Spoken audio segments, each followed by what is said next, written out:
Division Bench Item 1, PIL Somoto 1/2020. Taking some accommodation. When this matter was listed on 27/5, Mr. Jain was here, Your Lordship. We had mentioned it before, Lordships Justice Chaudhary. Today he could not come, Your Lordship, because this matter just came up. And Lordship, there is some parley happening between Union and State of Nagaland. Some parley and some discussions are happening, Your Lordships. New government has just been formed. So the government wants to resolve it also. So I am on instruction that some parley is happening, Your Lordships. It's going to be a win-win for everybody. That is going on for last about 1.5 years. Correct. But the issue is, as we find, and as addressed on the last occasion by Mr. Dutta, the prospecting license would end on a particular day. Now, can we postpone the hearing, and which will lead to a situation where again something which happens can't be turned back. You can't put the clock back. No amount of power exercised by us will enable the court to create a contract when it has lapsed. Lordship, we can examine at that particular point of time. No, but try to continue. You can do it by video conferencing. Now we have these facilities. Lordship, next time, Lordship, I will definitely No. You see, you should have circulated it when you want an adjournment. Mr. Jamir has been coming here for last so many dates from Nagaland. The Advocate General is coming from Delhi. So if it was an adjournment, that we should have circulated in advance. We would have not read the brief. Other benches, other matters are not listed because of the division bench. You see a lot of difficulties. Lordship, I completely bow down. I'm a junior lawyer. I understand, but Lordship, the thing is a short date. The hearing, Lordship, short date, Lordship. Anytime in August, Lordship. Let them begin first. Lordship, the Advocate General, I'm under instruction, Lordship. Lordship, it's a short date, Lordship. I'm just requesting for a short date. You see, we can't. I'm also personally not well today, Lordship. Actually. No. You may be watching the proceedings. We'll see. Let them start their let them progress. The Advocate General was on his legs. There were certain issues which were framed, Your Lordship, and you were supposed to answer that, Lordship. We can't help it. Lordship, we give a short date anytime after 15th August. Lordship, it's a humble request, Lordship. We've come from this PL is of Lordship 2020. How much more we can adjourn it? Lordship, a short date in August, I'll ensure that. You see, what was the difficulty in telling us in advance that you would not be doing the matter? Lordship, you don't have constituted the bench. Lordship, my apologies. Time and again the requests are coming in to have the bench constituted. You see, certain things are not within our hand. Lordship, Correct. Tomorrow, even if we fix the matter, tomorrow we'll be able to come to court and do the matter we don't know. Lordship, so therefore, everything is providence. We can't. Nothing is within our control. Lordship, we may fix a date with date of choice of all the counsel, and suddenly the bench is not available. So many things happen. Last time, and you are an experienced lawyer, having wider experience in Supreme Court than us. You know how things. It's unpredictable. How much unpredictable we are. Lordship, this is a very important issue for the union also. No, let us start the hearing first. Lordships could give, and virtual hearing, I take Lordships, it's fallen from your Lordships. I'll inform the ministry also, Lordships. Lordships will give a short date in August, anytime, Lordships, next week also. I'll make sure the ASG is here, Lordships. Next week, Lordship will give me a date. I'll make sure that he's here, Lordships. I'm just asking, and I'm personally not well today, Lordships, and I can personally vouch I'm not well, under a lot of pain. Lordships, a small thing, Lordships. I'm just requesting your Lordships. What can I, Lordships? With 27, your Lordships, we were here. We had mentioned the matter before. Justice Chaudhary. There are certain things which are not within our hand. Lordships, I understand. Sorry, your Lordships could just give a short date and we'll ensure next time. Lordships.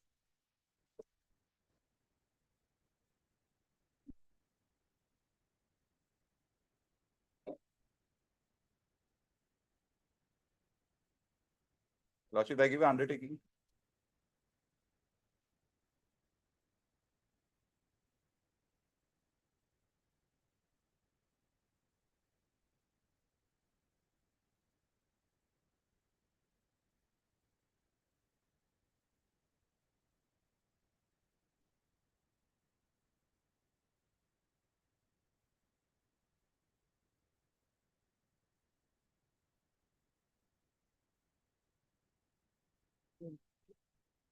Lordship, I'll give my personal undertaking, and I'm very sorry for any inconvenience. I'll give a personal undertaking. No, as a lawyer. what we are proposing is that we start the hearing because you see, the issues, we don't know whether we can, immediately after hearing, we can start dictating the judgment. That also we don't know. So let us start the hearing and then we give you an opportunity to address us on the next date, virtually if required. Because then at least we can dispense with the personal appearance of the Advocate General and Mr. Jamil. He was coming from a long distance. I would, as a colleague, I would request the Advocate General, if the Advocate General agrees, We then also Mr. Jamil. collect the order dated 15 March 2021. 15 In case if the date is to be deferred, Fine. at least 3 days advance information should be given and circulated to all the constables. Final, lawyers is there. a final opportunity, the Advocate General also. Otherwise, I should not have come also. Lordship, a final opportunity as over the bar, I'm requesting as a final opportunity, Lordships.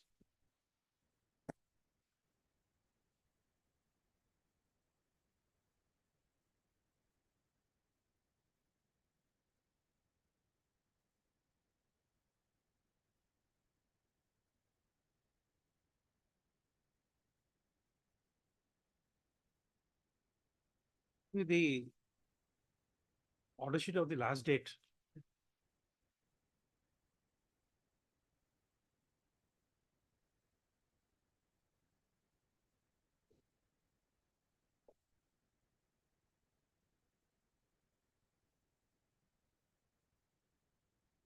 For 9/2024. Lordships, in that Lordship, with humility, Lordship, they can submit 27, he was here, Lordships. And Lordships, the final opportunity may be given. Was the bench available? Bench was not available that day. Then- We mentioned it, Lordships. Then.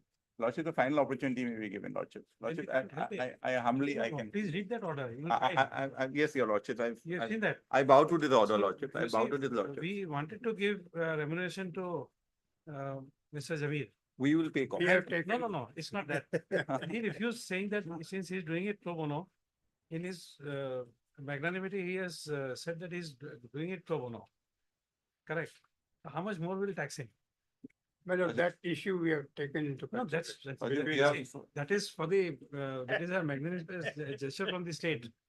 But when we are fixing the matter and you see, this is a case where the parties did not want to press the matter, and because of the issues involved, Lordships. we converted into a PIL.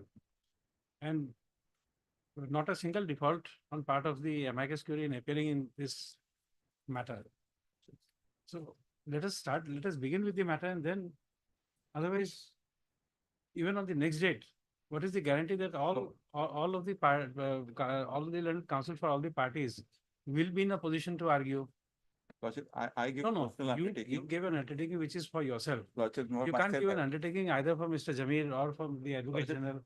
There may be 101 we will be present, competition and Lordship. combinations which will prevent the hearing to take place. Lordships would just give a last opportunity, and Lordships, No, let us begin the matter. Lordships, these are very No, constitutional. you see, issues. what happens is that No, unless we begin, we can't end.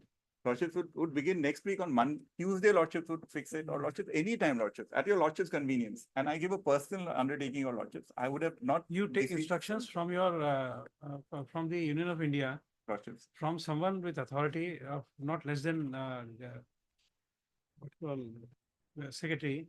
Joint Secretary, And, Lordships. okay, joint secretary. You tell us that Correct. the prospecting license, the Union of India will have no objection if the prospecting license will not come to a close on the, what is the date, Mr. Datta, you said? I think, my lord, close to 1. Please, it's done.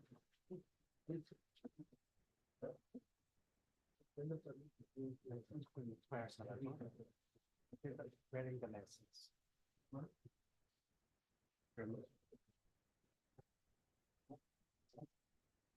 March 2025.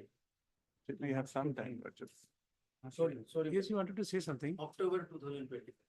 October, so we have time. Lordships. You wanted to say something? I was only under this, because I never expected that they won't come because a little courtesy demands they should inform us also, we are also courtesy. That's all right. Sometimes I won't come into your difficulties. But what has happened in this matter was that they had commenced the arguments, that's the central government themselves. So in all fairness, let them complete their arguments first. Then thereafter, we will continue and proceed. They are midway in this. So in all fairness, this is what should have happened. I'm just refreshing your knowledge. That is what our anxiety is. At least memory. because We we were can there. give you, we can give you an opportunity when your turn comes. Now, once we complete that part, at least we move ahead. As far as our submissions are concerned, we have had one round of Yes, yes, last time. correct. Then he began. Then my learned friend said that he wants some more time to prepare it. Maybe in the fitness of things, subject of course to your lordship's kind of consideration. Let them complete whatever date they want, then we'll come and Order sheet. reply. That order sheet.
You see, what we are proposing is the last hearing which took place was on 24/1/2023. Correct. At least my memory chip is not that strong. So let me refresh our memory. I will request Mr. Jamil to start to refresh our memory. And in the meantime, next Tuesday and every Tuesday till the matter is over, we are fixing a date right now, so that we hear it and conclude it. Long adjournment is not now given. So this Tuesday, next Tuesday, and thereafter at least 3 dates we are providing, so that we hear the matter. And even if the bench is not available, we'll see that the matter is taken up by video conferencing. We give you permission to all of you to address us on video conferencing if physical presence cannot be made.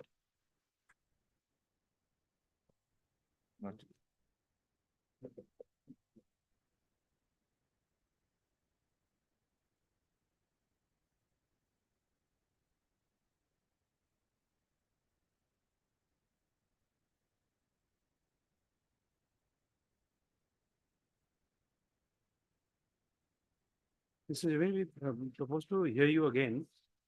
And in the meanwhile, on the next dates, we will excuse your personal appearance. You can also attend by video conferencing.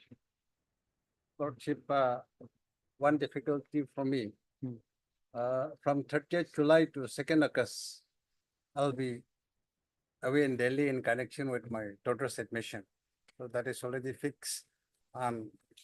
This 4 days, Medical admission will be medical. I will not be, Medical. no, Okay. PG. Okay. In Delhi University. Okay. So I have to take them.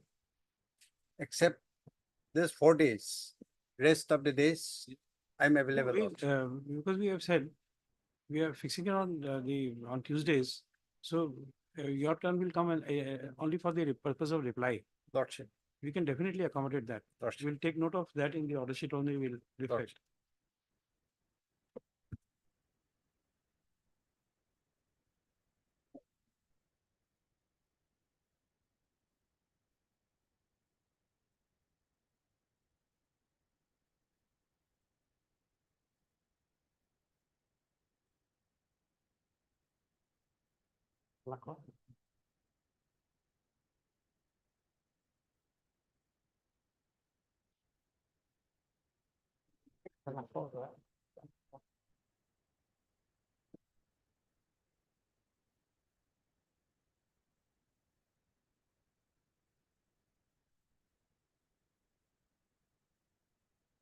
Otherwise, Lordships, the best thing would happen to commence the hearing and in one go we can No, no, you see, finish it up,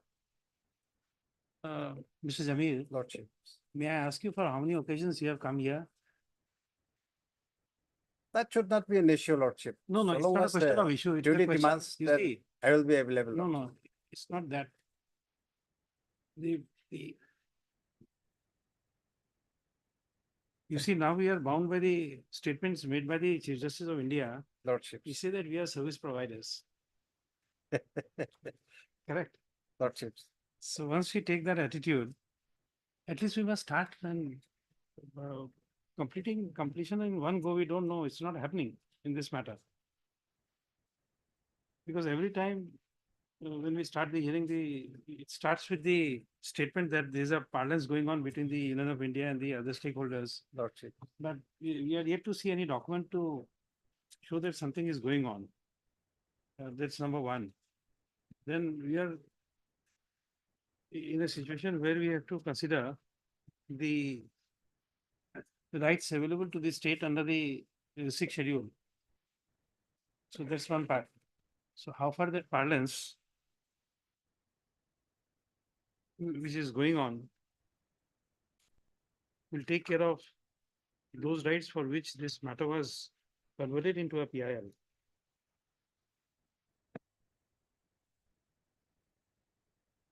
That will come with the second point on the last order which Lordships has passed Yes.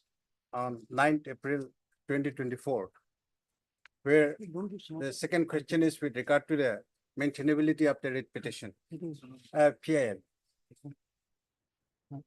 Notes to level ना? So maybe-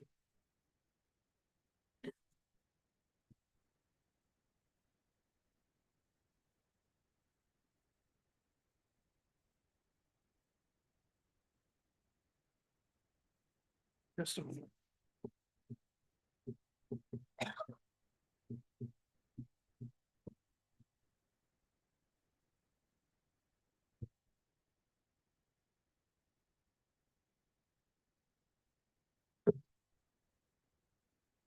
Yes, we have a notes, but still, please refresh our memory. You started with Article 371, Lordships. capital A, special provisions. Just to refresh your lordship's memory, Yes. what happened last time was their submission was notwithstanding any provision in the constitution. Yes. Since the entry is in the central list at 53 and 54, and as far as the state is concerned, the entry is in 18 and 23. What is in the central list has got overriding power. This is what their case was last time. But unfortunately, they have ignored what is there in Article 371A. And therefore, it was brought to your lordship's notice that the central government cannot depart from what is given in the constitution. So he had reached that stage. That is why I am earnestly making a humble submission to this honorable court. Whatever he wants to say, let him complete it on Tuesday or whichever day is convenient to your lordships. That will make the matter simpler and there won't be any requirement for long arguments thereafter. After his submission is over, your lordship would give us a date to reply, maybe the next week after that, or whichever date is convenient. You can complete it, madam. Here, we have gone through one process, again, we are going through the same process. So let him say whatever he wants, complete it with the undertaking given by my learned friend that they will appear in the matter. Thereafter, your lordship may fix a date for reply from our side. We'll assist your lordships and complete the matter. Then you can complete the proceedings. Okay. And lordships also. And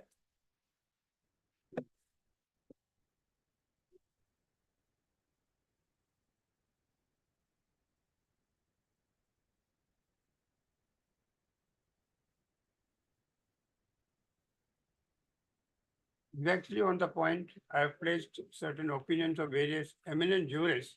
I will concise that further to suit the exact requirement of our case, because our case is limited to land and its resources in terms of 371A, and resources would include oil, etc. And last time your lordship had also pointed out, land would mean things below it and above it. I've brought several judgments on that. Land includes everything. The lordship has said land should include. So in support of that, we'll place the judgments also on record. That will clear up that point completely.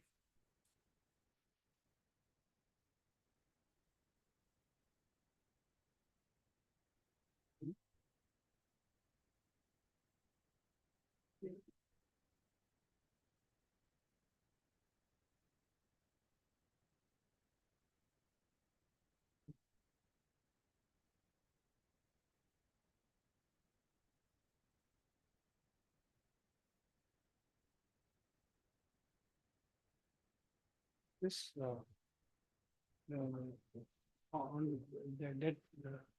that very issue. Last time somebody told us, we have made a note that the matter was pending before the Supreme Court of India on the interpretation of land. As far as the interpretation of land is concerned, in the context of Article 371A, it is not mentioned only protection to land. In every other additional provisions given in various northeastern states, some of them they mentioned land. So the question was whether the land would include the resources. Here everything is mentioned, compact. So whatever be the order. No, but this issue, those places, but was this issue pending before the Supreme Court? it was pending. Huh? But we did not have to participate in any of those things. We had not received any notice either. But we'll assist your lordship on that also. Not in the context of Article 371, but in general, I think land, whether land includes resources below the land. I think Constitution bench led by Honorable CJI heard the matter perhaps.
There's a nine bench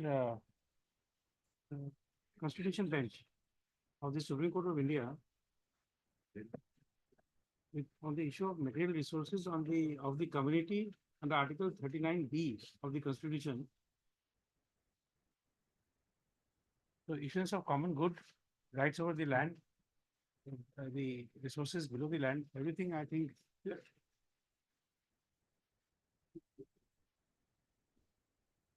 This is parallel to many judgments given prior to this also, which I have brought even today for your Lord's consideration. This came in the bar and bench on It was going on for 2nd quite May some time. 2024. It was going on for quite some time. Second 24, but in the bar and bench, we find that it is reserved. Judgment is reserved. So if it is May, I think by now it has been released.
Yes, this is the issue. We'll send you.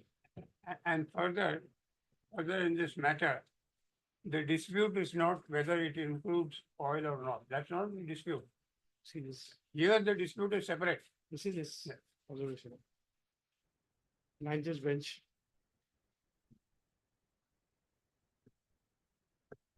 That's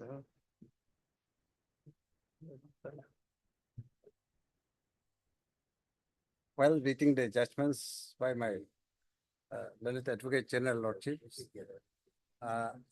the issue in our case is with regard to the legislative competence of the Nagaland Legislative Assembly, whether they have the power to make the enactment or not. That is the issue which is involved in the because it is in that Present, context yeah. where the advocate general is saying that the argument of the additional Solicitor General. Solicitor India was that the entries made in list 1 and list 3. So that is the argument made. So if that part is accepted, part 3 is accepted, then the argument was that list 1 is brought into list 3. So summarize This and issue which has come up in this yes. nine judge bench Here- under 39B Here the Now, that position, issue is that even if the land is land owned by state, but resources may be a community resource. So that will support your stand. those things will come after the decision is taken whether they have the legislative competence or not. So that will be relevant only after deciding that, because that will be a branch. If they have the power to make the law, then whether it will include or it will not include, that issue will come after deciding the main issue, that is with regard to the legislative competence.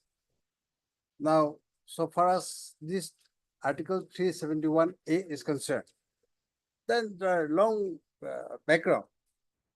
And the first order which was passed by this Honorable Court, that is 8/10/2015, a tentative view was taken by this Honorable Court with regard to the powers of the union and the state. That is, I absolutely agree with that tentative view without Article 371A, because that is a general principle. The Constitution has clearly laid down the lawmaking powers between the center and the state in the three different lists, very clearly demarcated. And each union and the state are to perform and legislate in that parameters. But inevitably, the dispute arises, maybe due to political reason or some other reasons. Dispute arises. When such dispute arises, the duty of the court is to consider the different entries, whether each body is performing in accordance with the provisions of within their jurisdiction or not. That has to be meticulously examined. So far as 371A is concerned, it is a peculiar provision, special provision, which cannot be equated with the other provisions in the Constitution. That is the reason why the head note in the Article 371A, it mentions that special provision with respect to the state of Nagaland. And two or three important features which is distinct from other parts of the country is with regard to the land holding system. That is, in the rest of the country, the government is the owner of the land, and the private individual do not have, but the government will allot the land, and they will be the owner. It is just the other way around in the state of Nagaland. There is no government land. Individuals, clans, village councils, they are the owners of the land. And if government wants to acquire the land in accordance with law, they can acquire the land and they will be the owner. So that is the situation. That is one unique and peculiar with the other parts of the country. Another aspect, Lordship will find the peculiarity. All the states under the Indian Union has been created on the basis of the State Reorganization Committee and on the recommendation of the State Recommendation Committee. Whereas the state of Nagaland has been created out of a political agreement between the Union of India and the Naga People's Commission. This Article 371A came with the creation of the state itself. Both are the child of 13th Amendment of the Constitution. State of Nagaland was created as the 16th state of the Indian Union, and Article 371A has been inserted in the Constitution as one of the articles. And when the bill was discussed in the Parliament way back in 1962, the members of the Parliament were very much aware about the existence of the list 2, list 1, and list 3, and different entries in the three different lists. They were very clear, if this article is inserted in the Constitution, under the caption 371A in short, then definitely there is going to be conflict with other provisions. For example, in 353 in the union list, it will directly clash when it comes to clause D of Article 371A, that is with regard to the transfer of land and its resources. The members of the parliament were very much aware that it will have a direct conflict with other entries, union list. Therefore, but since the agreement has already been reached with the Union of India, between the Union of India and the Naga People's Convention, they want to insert this in the constitution. Therefore, this was inserted as a special provision. If we look at the statement of objects and reasons of the 13th amendment of the Constitution, we can definitely find it is enclosed in the government affidavit also, that it is a peculiar provision. Since it is a peculiar provision, not common to other states, so as it was inserted as a special provision. And if it is not treated as a special, then the very definition and meaning of special will become redundant. Maybe See, entry Giving in 50 view of all this, Entry 54, man. All these points are in my written submissions which are on record. Entry 54. That speaks of this minerals, etc. as far as the central list is concerned. They can have control only in public interest. The word is given in 54. If they want to exercise that supervening power, they can so do in public interest. There's no public interest in taking away the right of the Naga people after you have solemnly given to them and praised them for joining the Indian Union. At the time the state was being created, so many plebiscites took place at that time. 1951, they had a private plebiscite. 100% did not want to join. That was the unfortunate stage. 52 elections, 57 elections, boycott. So only after that, this 16-point program came, which is on record with my written submissions. But even if they argue on this entry 54, kindly see 54, my lord. In the end, it is written in public interest. So they have to establish this. I would only say, my lord,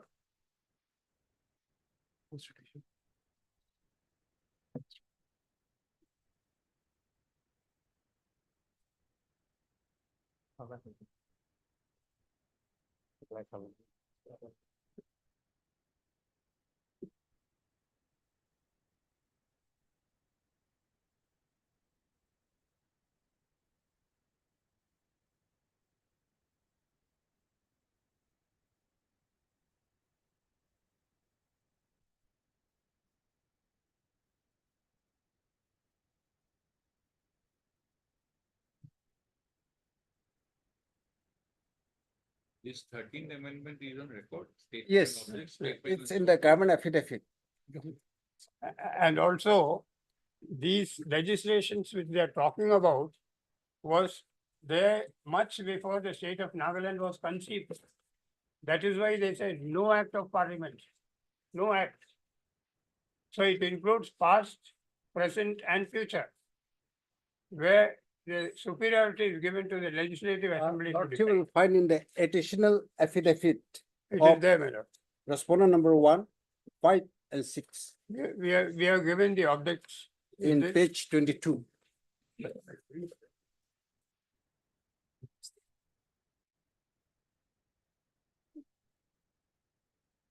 Bill was ratified by all the states It gives the objectives in two of the 2D. Indian Union. This additional affidavit was filed when? Right. It was filed on 9/12/2019. 347. 2D it is given. And there was a discussion in parliament on this very point.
Page number, I think this one is completion.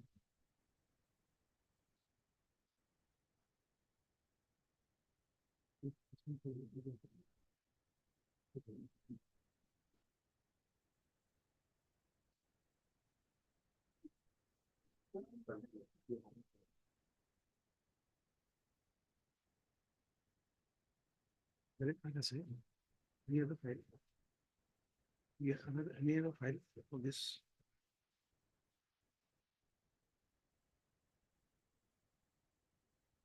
For the statement and objects, as well as Article 371,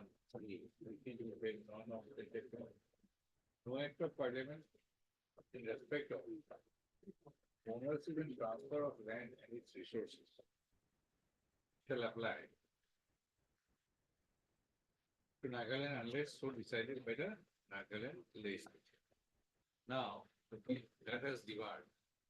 Now, what is the power of the Nagaland legislature Yes, to legislate on the ownership and transfer? yes, Wait, very relevant.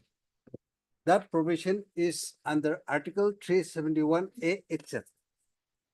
The power flows from there. That is the reason why the article itself, whether it can be inferred. Question is whether it can be inferred.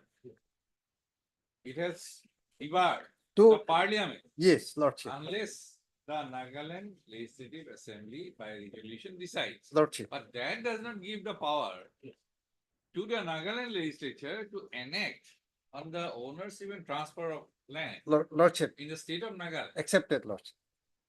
Now, if any law made by the Union Parliament in that particular subject cannot be applied in the state, then somebody has to make the law. That is what. Where Who is can make the source? law? It is I'm not putting a like question, Lordship. 300 It is not like 300.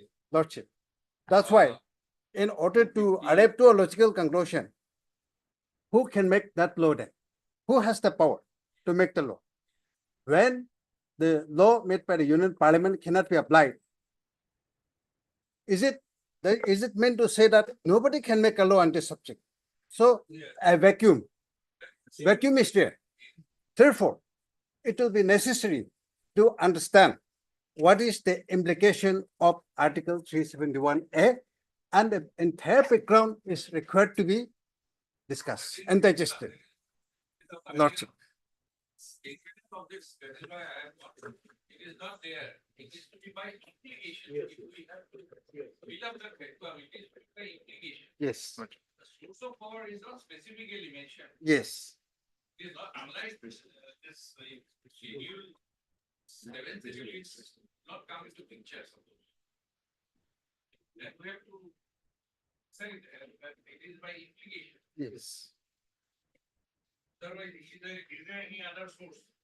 If the land belongs to the community, Lordship. if the land belongs to the community, how can the legislature will be enacted?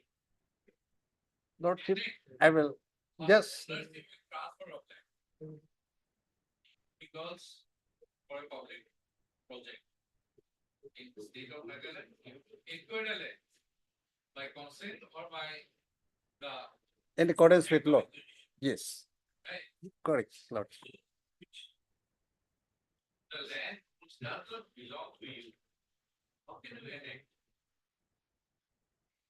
How can you enact? That is what the basic fundamental. Yes. Now, Lordship, Basically mentioned in the Constitution or in Article 1A. in 1937, the rules for administration of justice and police in Nagaland has been framed. That law has been framed basing on the Civil District Act 1874 during British time, colonial law that was framed. That law is still applicable till date. For the last 87 years, no question, no dispute, that law is applicable even now. Coming to 371A.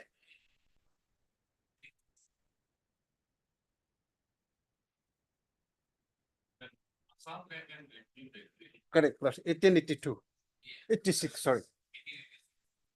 Was adopted by the Nagaland state. Yes, not the entire act, some provision, chapter 10. Extension of, Lordship will find in chapter 10 of Assam Land and Revenue Regulation. There is a separate notification in the state. The state, no, it's not here. Because maybe this is not a subject matter, so may not have found it relevant to enclose. That in the next proceeding, I'll furnish it. Side of the ownership and transfer of land. Lordship. There is some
Page 44.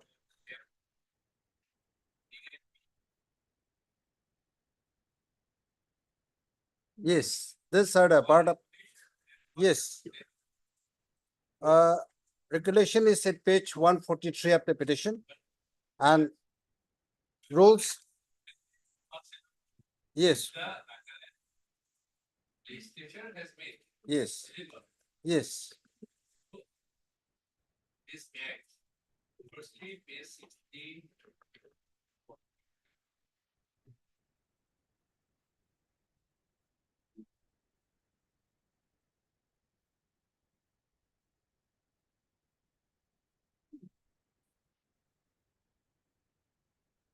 '66 is 1990 Act. 48. Yes, This state, preamble, yes, you have said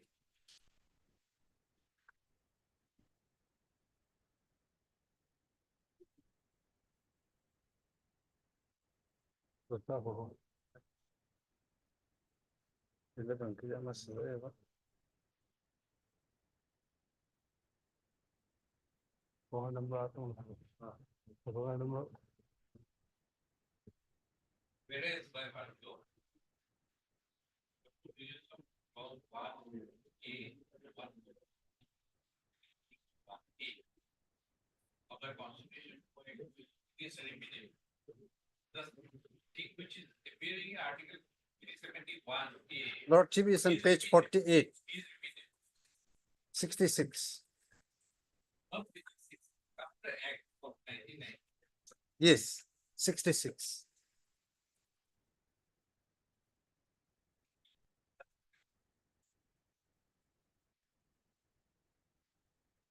Lordship,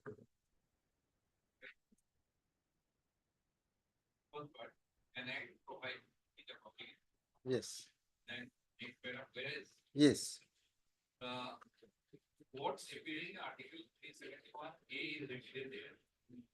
Right? yes, And second, whereas no such resolution has been passed by the Legislative Assembly of Nagaland. yes, yes, It is also here. Now, third, and whereas in the absence of any such resolution, it has become necessary for the Legislative Assembly of Nagaland to regulate by law yes. the ownership and transfer of land and its resources. Now, my basic question is that where from? Yes. That is why, to answer this question, Lordship, a brief background will be required, the summary. If Lordships permit me, I can take about 10 minutes only to summarize this background. And of course, detailed documents, I will not go, just a summary.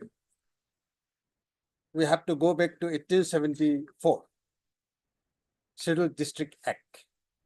So admittedly, this present state of Nagaland was only a district in the state of Assam. It was a hill area. So during this time, during the colonial time, the administrative block has been divided. The west side is present Pakistan, and towards the south, north-south, that is the Bangladesh. It was one part. Pakistan was one part, and Burma was one part. And in the northeastern states, 4 areas have been identified as hilly districts. One is the Garo Hills, Khasi and Chandia Hills, and now present Meghalaya, and Naka Hills. That is the present state of Nagaland. It was treated only as a Naga Hills under the name and caption of Naga Hills. The entire state was just a district under the state of Assam. And the laws governing this was the colonial law, and it was placed under Scheduled District Act 1874. Now come 1919, the Government of India Act. Lordships are well aware about it. Under this act, the Naka Hills district was placed and treated as a backward area, classified as a backward tract under Government of India 1919 Act. As per the provisions, I'm just short. Unless the Governor General by a notification issues any order to apply a particular provision, particular law, it was not governed. The backward tracts. That means the Naka Hills district was without control of any authority. It was excluded because there was no order by the Governor General. So come up to this 1919 Act. Between Government of India Act 1935 and Government of India Act 1919, there was an important development, that is submission of a representation by the Naga Club to the Simon Commission in the year 1929. In that representation, that is also enclosed by the state government and the affidavit. In that representation, the demand and the statement made by the Naga Club members was on behalf of all the Naga people expressing to have an independent administration and to govern independently without being influenced by other complicated laws. That was the demand in 1929. At the same time, there was a lot of enthusiasm demanding for a separate country. Now, a lot of changes have taken place. We cannot imagine what was the response during that time. They were demanding for an independent, sovereign country so as to govern themselves. Let us alone. We don't need any interference because our culture is different, our way of life is different, so we should not be mixed up with others. That is what the demand was. Now, Government of India Act 1935 came. In that act, the Naga Hills was included in the excluded area, Naga Hills district. Excluded area, no law, no administration, nothing. So it was an unadministered area. Either by the British, it was under the British government. India did not get independent at that time. So it was not administered by any authority. So the people living in that area were just feeling that we are independent. That was the atmosphere at that relevant point of time. That is, we are talking about 1935. After 2 years, in the excluded area, unless a notification is issued by the governor. Now, earlier it was Governor General. Now, Governor has to issue a notification to apply a particular law in the excluded area. And since there was no notification, it was treated as an excluded area. During this time, that is in 1937, these lordships are aware about the rules for administration of justice and police in Nagaland.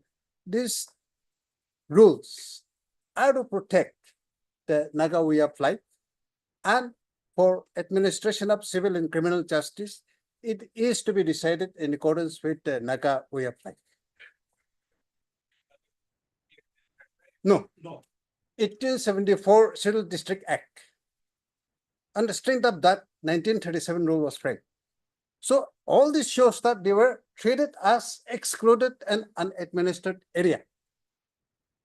With that background, when that demand was there, 9-point agreement was signed. 9-point agreement is included in the government affidavit also. At the relevant time, we can refer to that. Now, in that 9-point agreement, that agreement is popularly also known as Hyder Ali Agreement. Hyder Ali was the governor of Assam. So this 9-point agreement was signed. In that agreement, the present Article 371A, although not exactly the same, almost the same provision was included there. And it was an agreement between the government of India and the people of Naga people during that time. And government of India was represented by Governor Hyder Ali, the governor of Assam. Therefore, this agreement is also known as Hyder Ali Agreement. That is in 1947, just before the independence. And India got independence on 15 August 1947. After 2 years of independence, on 26th of November 1949, the present Constitution of India was adopted. Now, when this Constitution was adopted, we are well aware what are the provisions are there as of now. It was there. Article 246 was there. Article 245 was there. Article 254 was there. Article 368, the power of the parliament to amend the Constitution, was also there. All provisions were there under the Constitution that was which was adopted on 26 November 1949. Now, Constitution continued to be applied, and then 1957 came. In 1957, the Civil District Act was amended in 1957, and it was treated as Naka Hills to Insang area, the present state of Nagaland. And then there was Part A, Part B, some distribution was there. This area should come under Part A. This area should be placed under Part B, like that. Thereafter, in 1960, that is before the proposal of the 13th Amendment of the Constitution, on the 26th July 1960, 16-point agreement was signed between the government of India and Naga People's Convention. That was on 26th of July 1960. This agreement was signed. And what were the agreements?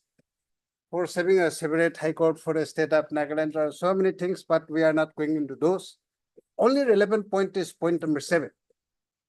That is the present Article 371A. So Naga people wants that, Naga People's Convention wants that these provisions should be included in the agreement, and we are willing to accept and sign. So it was agreed upon between the Union of India, Government of India, and the Naga People's Convention, and the 16-point agreement was signed. But the signing of the agreement was not enough. Unless there is a proper legislation. So Jawaharlal Nehru was the Prime Minister of India at that time. So the bill was initiated so as to include in the Constitution as one of the articles it has to be included. But lordships are aware. There are provisions in the constitution, 7th schedule is there, in 353. I'm just directly coming to our subject. So if clause D, that is the present clause D, transfer of land in its resources. If this provision is included in the constitution, definitely it will be clashed with in 353 and 54 of Union List. Therefore, in order to avoid such a conflict,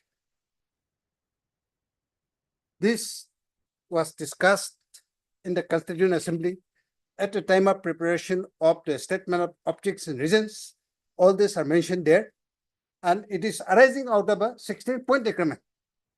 Therefore, I was submitting on the earlier occasion also, the creation of the state itself is under a peculiar circumstances. The state of Nagaland has been created, that is, out of a political agreement between the Union of India, Government of India, and the Naga People's Convention.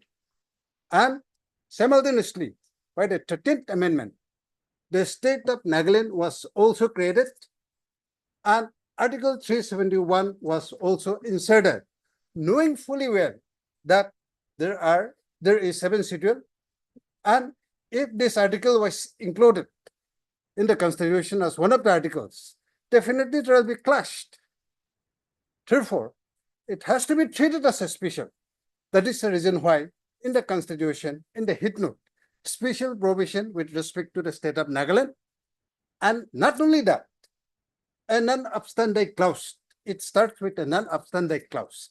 Notwithstanding anything in this Constitution, no act of the Parliament shall be applicable in the state of Nagaland in respect of a religious and social practices of the Nagas, Naga customary law and procedure, administration of civil and criminal justice involving decisions in accordance with Naga customary laws, and D, which is we are concerned, the transfer of land and its resources. It was included. One important feature, lordships, clause A, B, and C. Nobody questions. Yes, A, B, C. There are many, and there is no complaint, no objection whatsoever. Everything is sailing smoothly till date for the last about 70 years now. Yes. Jamil. Last year, Supreme Court, in one decision given in October, upheld that we will not touch 371A. That was in the women reservation case, where there was a lot of dispute as to whether 33% should be given or not, which has fortunately been resolved. Yes. We had expressed our apprehension at that time about 371A. We said we will not disturb it. Around 2006, the then Chief Justice, along with the senior judges of this honorable court, I think it was Justice Sudarshan Reddy, I was also a party to the meeting. We made an open statement because there was apprehension in the minds of the government and people, whether their customary practices or anything under 371A will be disturbed. That's part of record, because we are dealing with this in the border dispute also. So there it is absolutely clear that we will not touch it. That is the basis on which separation of executive and judiciary began. Repeatedly it has been emphasized that we will not touch it. Not this provision or that provision. We will not touch 371A. Only remedy is suppose Parliament wants to reconsider it, that's a different question altogether. As things stand, this is the question.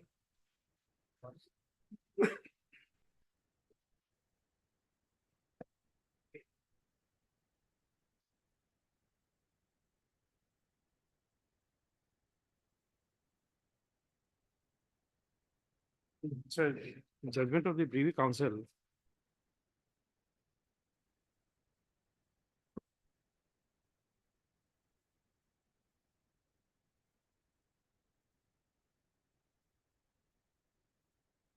is headed on in the year 1878. This is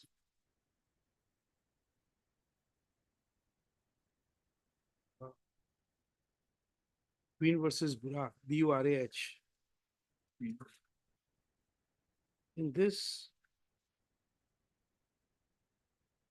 there's an observation where it says that the power to legislate is not by inference. The power to legislate is not by inference.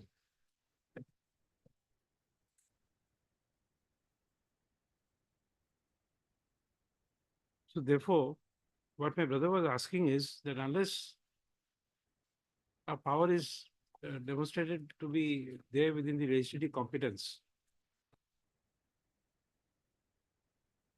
this legislation which was made, which is under challenge, it could not have been made. I'm just trying to share it with you.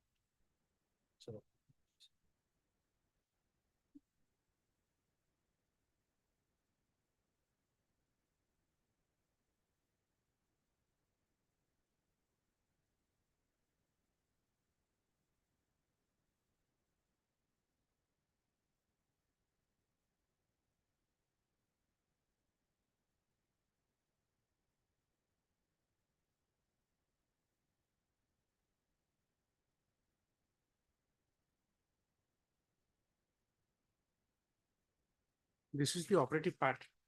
I'm just, what you call, somehow I forgot the login password. I could not open this.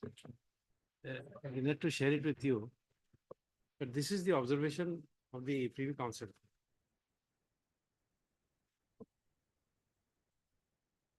I'm trying to get a typed copy.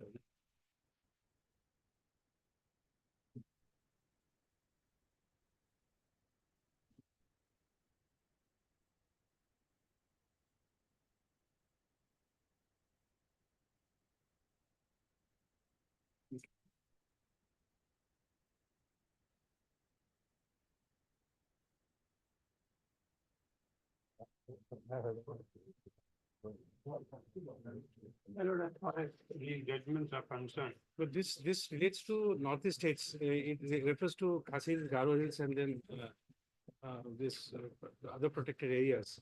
And then on that basis, this judgment was delivered.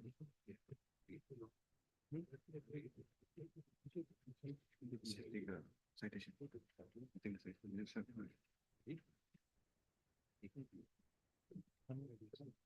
This particular question was raised by your lordships last time.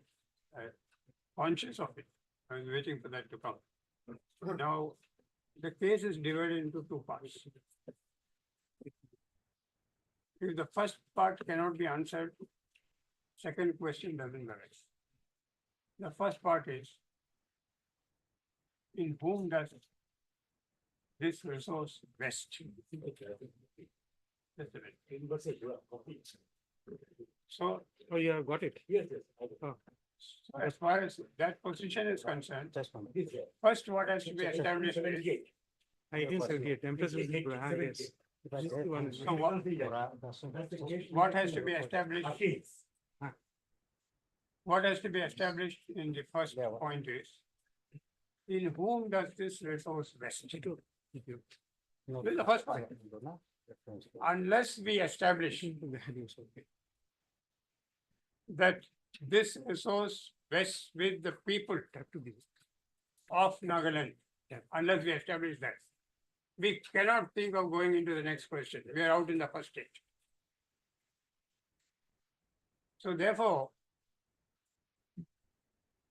the submission should be addressed as to whom it vests. Suppose it comes out, it can come out either way, depending upon the views of the court. But as it exists, since it's clearly mentioned in whom it vests, we may be permitted to first address our submissions on that portion first. And if your lordship is satisfied, either way, then you may permit us to go into the next stage. What is the source of that power?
That comes with the 13th Amendment, Lordships. So straight to the point, just one It's on point. record. I'm, yes, It is on record. I am very Yeah. grateful to the learned Yeah, I- Advocate General for the latest updates. Just come straight to the point. Lordship was putting a pointed query.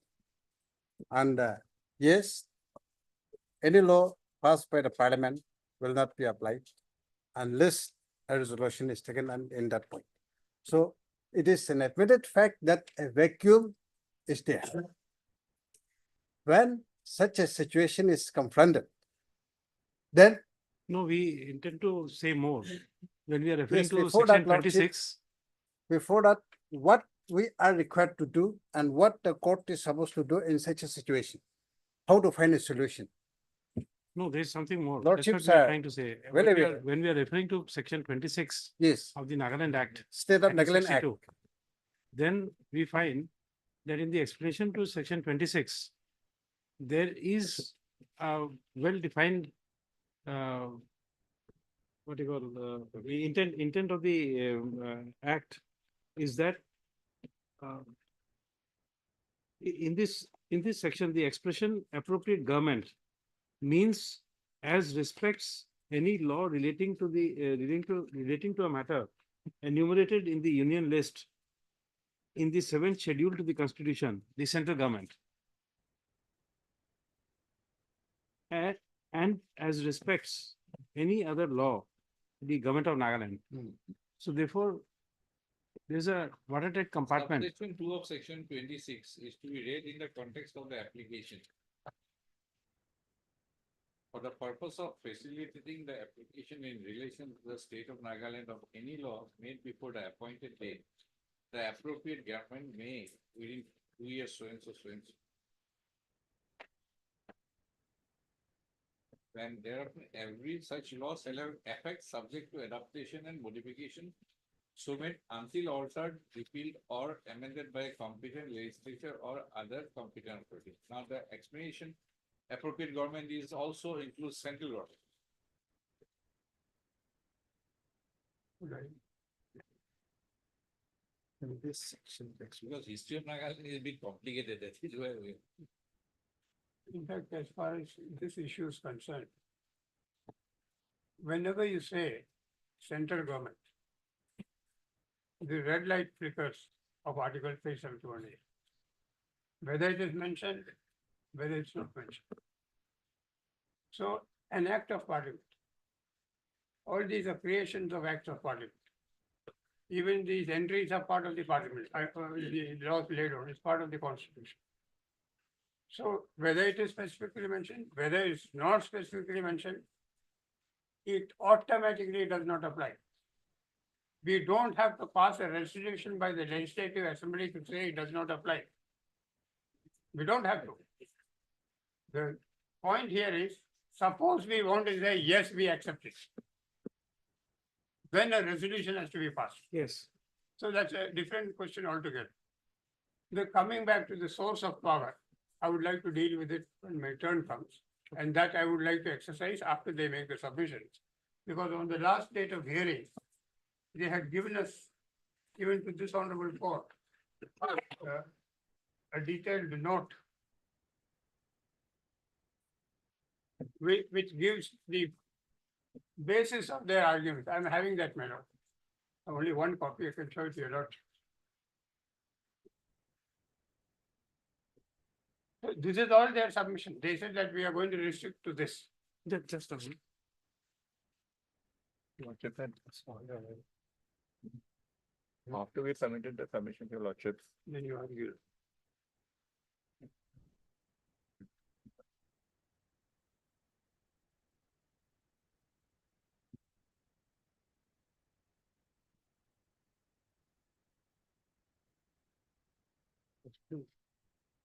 Such a matter, substance.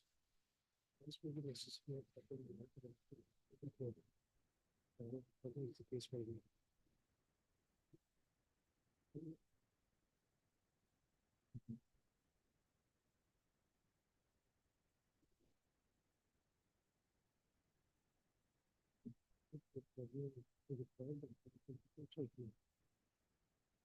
The purpose of putting this.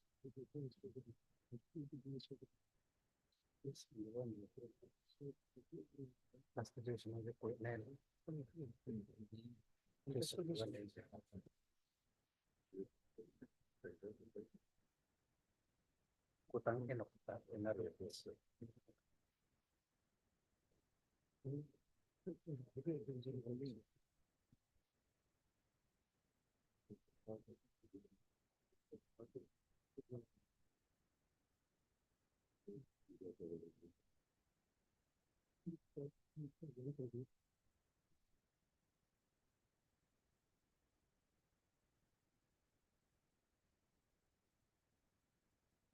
Because Mr. Jameen, you have to also address, so will Bhujan address us on the power and meaning of or interpretation of section 26 and 27 of the State of Nagaland Act.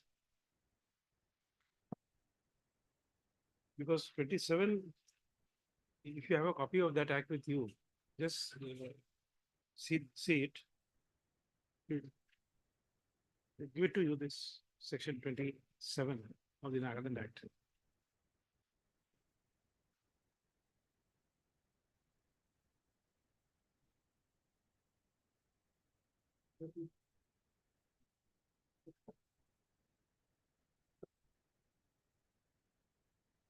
We don't require a response right now, but this is something you'll have to address us. The interpretation of 26 and 27. Please, madam.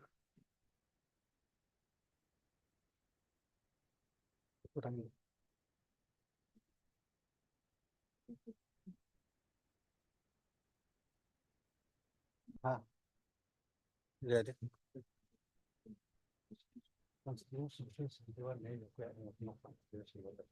27 are basically the adaptation laws. 27, because many of the laws, pre-constitutional laws were there. Like that East Bengal Frontier 1873. Like this, there were a few agreements, even this Assam Land Review, all these acts which your lordship was referring to, this was there. Then an adaptation act was passed in which they have stipulated what are those acts which continue in the present constitution. No, 27, I am, on a cursory reading of 27, it appears that it refers to the power of the court to interpret, when it interprets the Your laws, lordship is talking of 27 or 37? 26 and 27. Yes, I'm reading 27. I have this. Ah. 27 says,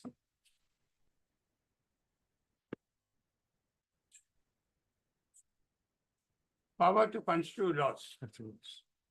Notwithstanding that no provision of insufficient provision has been made under section 26 for the adaptation of law before the appointed date, any court, tribunal, or authority required or empowered to enforce law may, for the purpose of facilitating its application in relation to the state of Nagaland, construe the law in such manner, not affecting the substance, important, as may be necessary or proper in regard to the matter before the court, tribunal, or authority, as the case may be.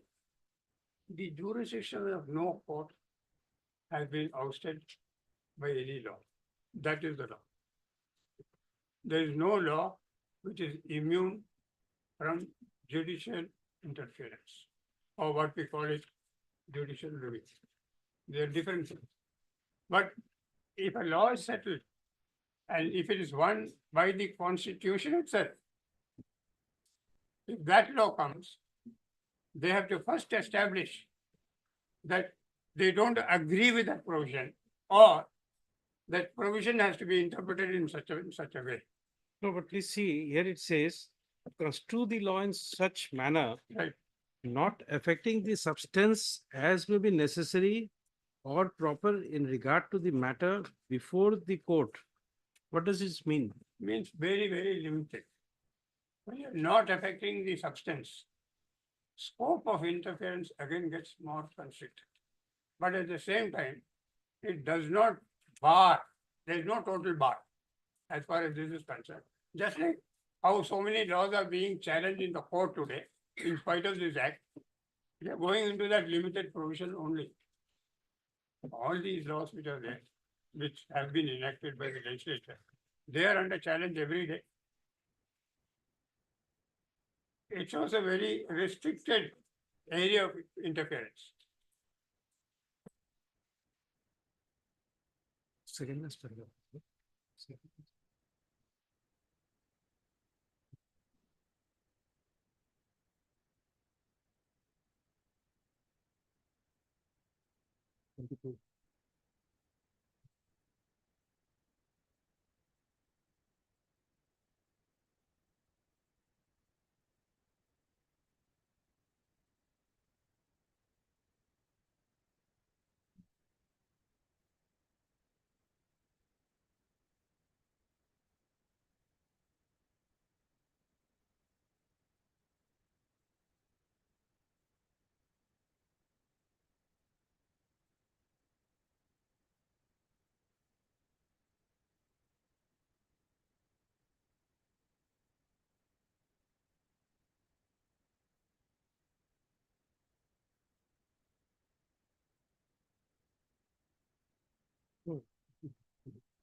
Which I am afraid may have no application because it is basically a positive interpretation.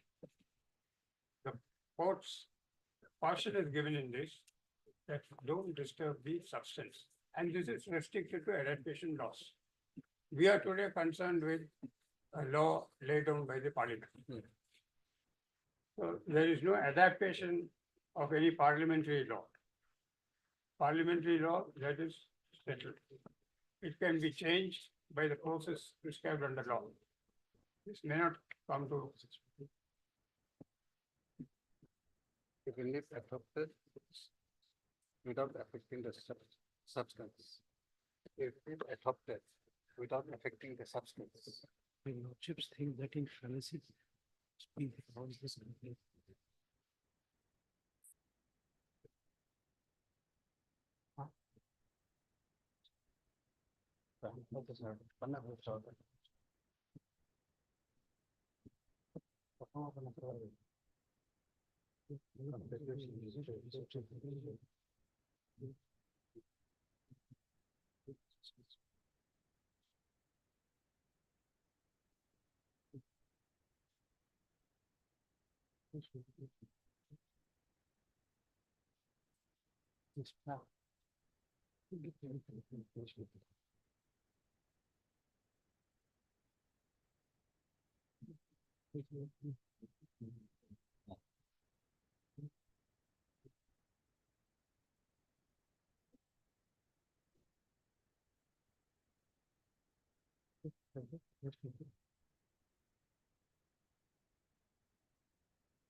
So fix the matter on next Tuesday then.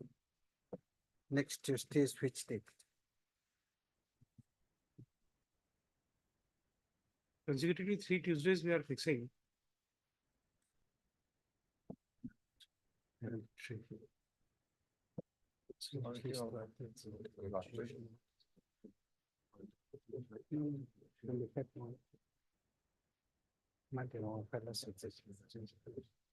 Next Tuesday, my lord. That is 23rd, Lord. For matters which have directions to appear in Supreme Court. Yeah, still next Tuesday. I would like to be party to this, at least participate in assisting your lordships, whoever is arguing. With any final points that or subject to your lordships. If I could be No, but Subject to your a lordship's- week more. subject to your lordship's convenience, we can have it in first week of August. The Jamir is not here also. Week starting 6th is a Tuesday, August 6th. After August, your lordship. because next, for this month we can say, but for next month we don't know. You put on 29th, if it's all right. my lord. That's also what you hear. The 30th. Tuesday, Because whichever with the end of this month, we are uncertain. You know the roster. That rests with the master. So that's why we thought that these 2 weeks, since we know our the availability of bench here, we can have those. So if not on 23rd, can we have it on 25th?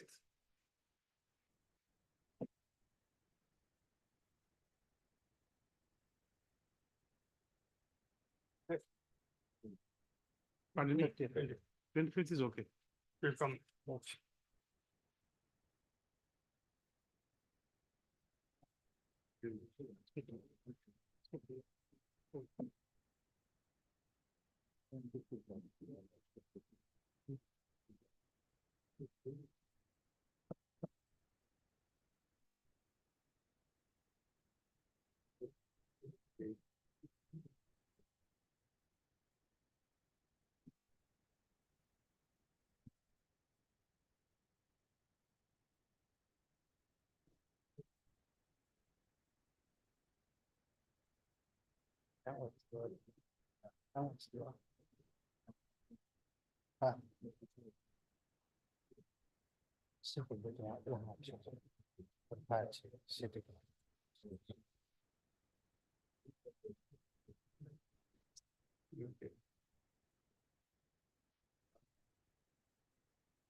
would be taken up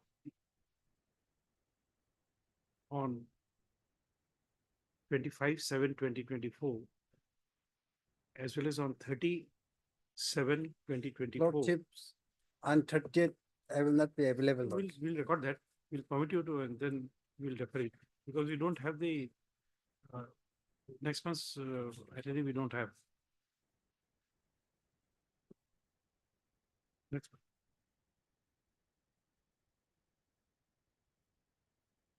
Make it clear that no adjournment would be made, no adjournment would be given in the matter. Full stop. Next, we take note of the submissions made by the learned amicus curiae that on 30/7/2024 he would not be available.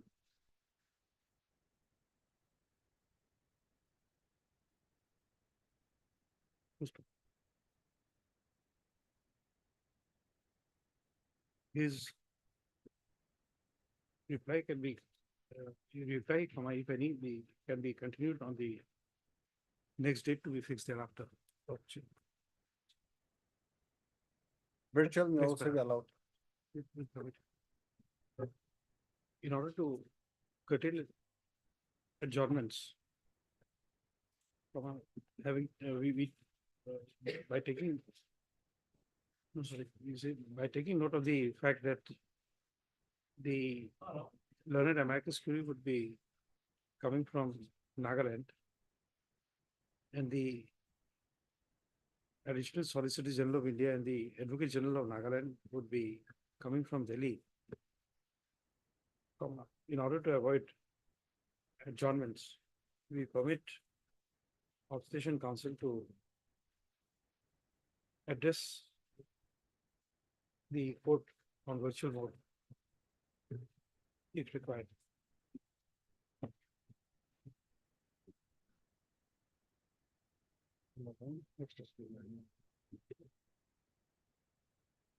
So before that you wait.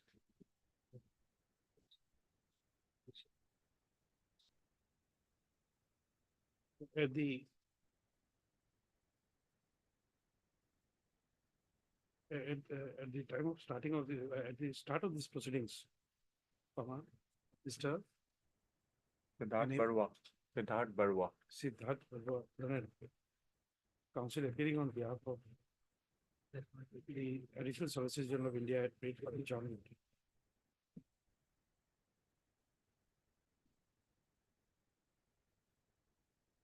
Then this, we got the adjournments.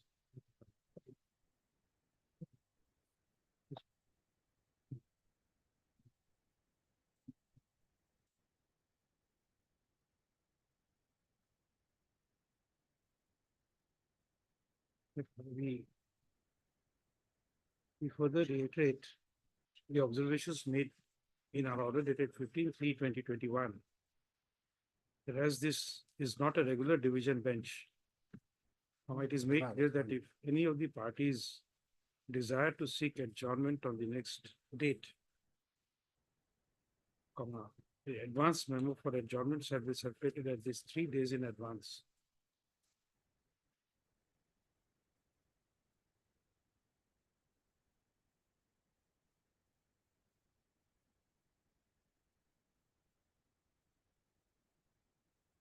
Stop. However, we again reiterate that as now we do not propose to. So don't write that. Don't write that. It is an advance.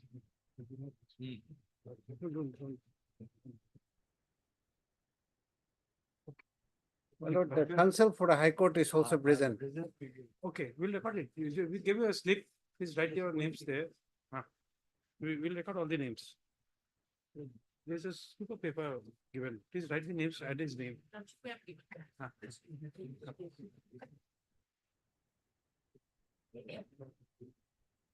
Next paragraph. List the matter on 25/7/2024. And thereafter on 30/7/2024. Okay, just a slight clarification, Lordship.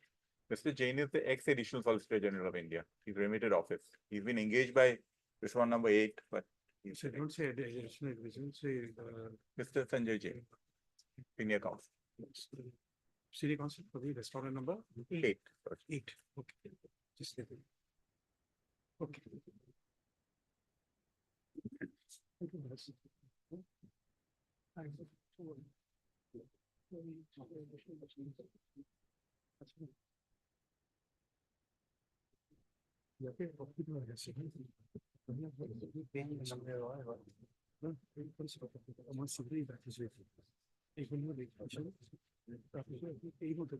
Seventeenth October 16. 16. The solid date was 3 May 17. 17. Numbering to the negative problem. Now, match. Check out this one.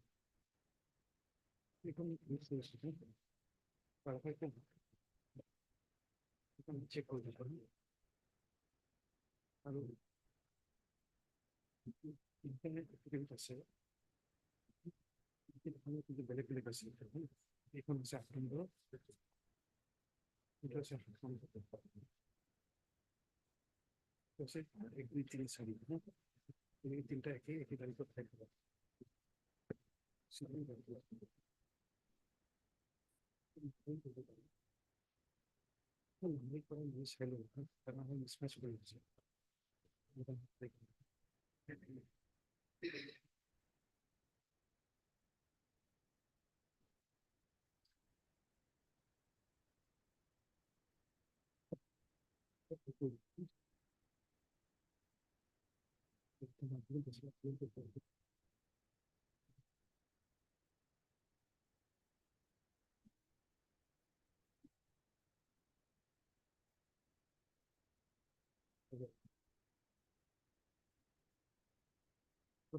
Made with the Lordship. My lord, I'm seeking your lordship's indulgence in allowing for posting of a writ petition tomorrow, my lord, if not inconvenience for my lord. My lord, it pertains to my lord, selection and recruitment process in which your lordship has recently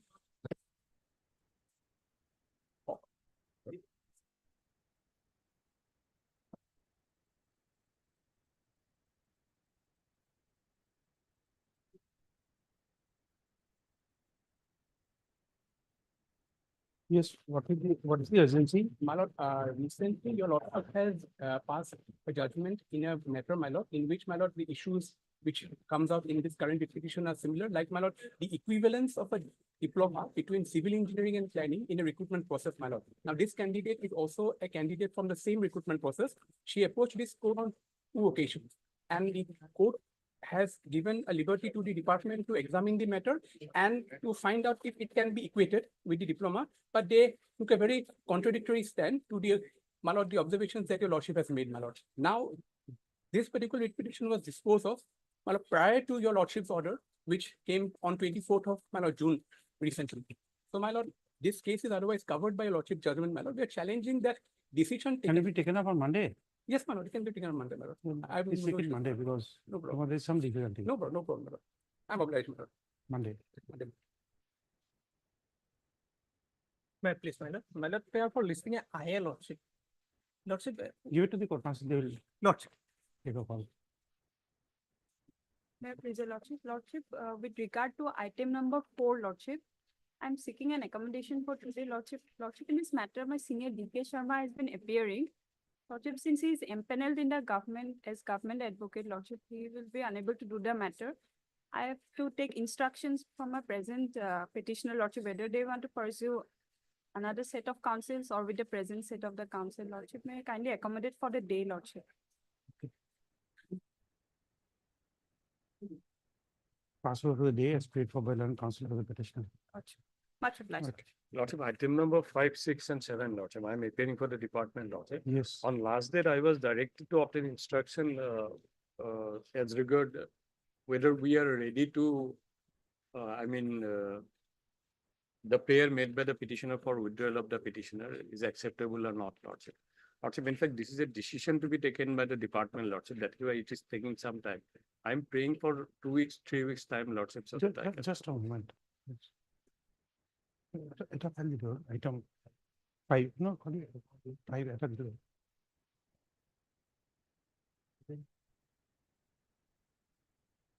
Lordship, in fact, Lordship, department took a decision to revert the petitioner's Lordship, and challenging that reversion order, these petitions were filed. Hmm. Now they are saying that so many years has elapsed in between, and they have no objection against the persons who are holding position above them. So accordingly, they want to withdraw the petition. But for that situation, Lordship, that interim protection they are getting. I'm not, I'm not being able to follow. If they are withdrawing it, what is the issue? The petitioner was reverted back to the post from the, where she was promoted. So that was challenged because she was demoted without hearing her. Now there was an interim order, and by virtue of this interim order, my lord, subsequently these gradation lists were prepared. Now the private responses are above the petitioner in the gradation list. So we don't have any grievance, my lord, the gradation list of 2021. That is on record, my lord, in I think item number 6. So if, my lord, either the government considers or the writ petition is allowed, the private respondents are not going to be affected because we are above the petition. So on that ground, the government was asked to obtain an instruction, last date's order, my lord, that whether the department is will consider the grievance. Para, my lord, 4, my lord, last date's order. That order dated, my lord, 18/6.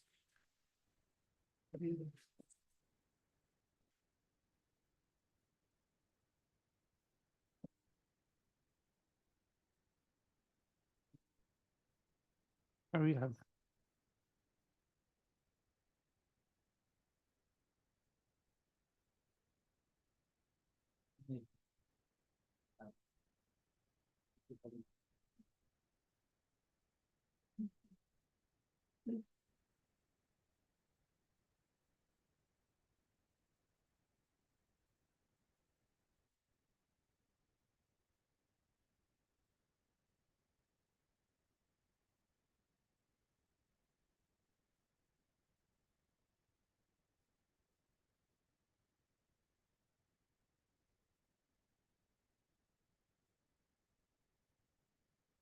No, but you see, that's why we're taken up this record.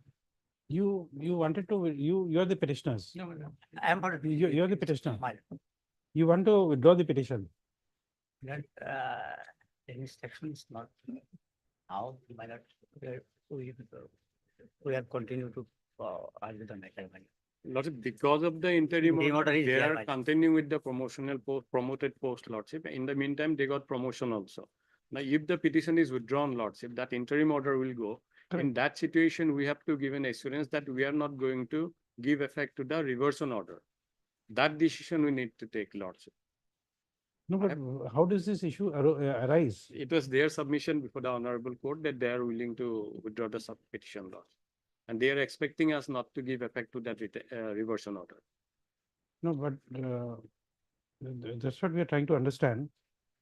You see, you have given them regular promotion also. Because interim order was there, they were continuing in the promoted post. So once they've been regularly promoted. It was made subject to outcome of this petition. Oh, acha. Okay, okay. This is something I was missing. So it's in fact, this is a decision to be taken by the department, Lordship. That is why it is taking some time. So I'm praying for some time so that in the I meantime. now get it. Okay. So this is a query I'm unable to follow. Why this question arose for reconsideration? Okay. Also, it's represented. Mr. P. Nayak, learned. And proceed for the PWD has referred to the order dated 18/6/2024. And on the para 4 of the order there is recently, and it is submitted that as the decision is required to be taken by the department. They are taking some time to take a decision. And therefore, he pays for an adjournment. To stop. Prayer is allowed. List after. 2 weeks will be enough? I pray for 3 weeks now. Okay, 3 weeks. It is after 3 weeks. Fix a date.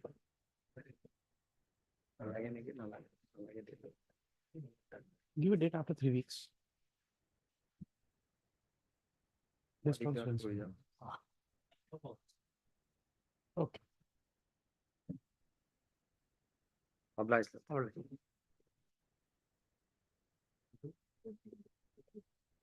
May plead, your lord. I have to mention for listing, my lord. Listing due to the court master. May it please your You're not allowing tomorrow. May it please your lordship, item number 11, lordship. Lordship, I pray for some accommodation because my senior Mr. D. Saikya is in the midst of his arguments in a special division bench, lordship. Lordship, the election petition matter.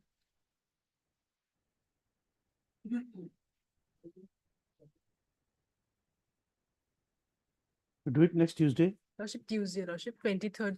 July. 23rd, okay.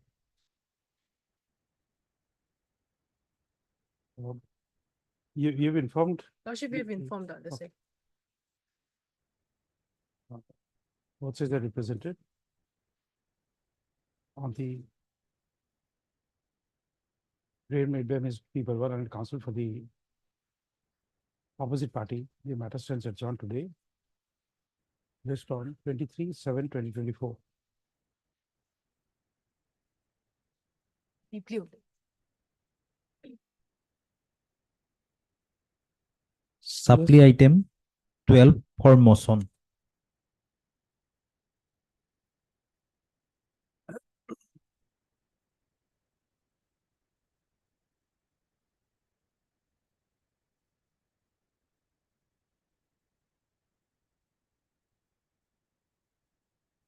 Please, your lordship. Just no CGC is there. The CGC is there. We made a party. Then CGC. DSG is CGC.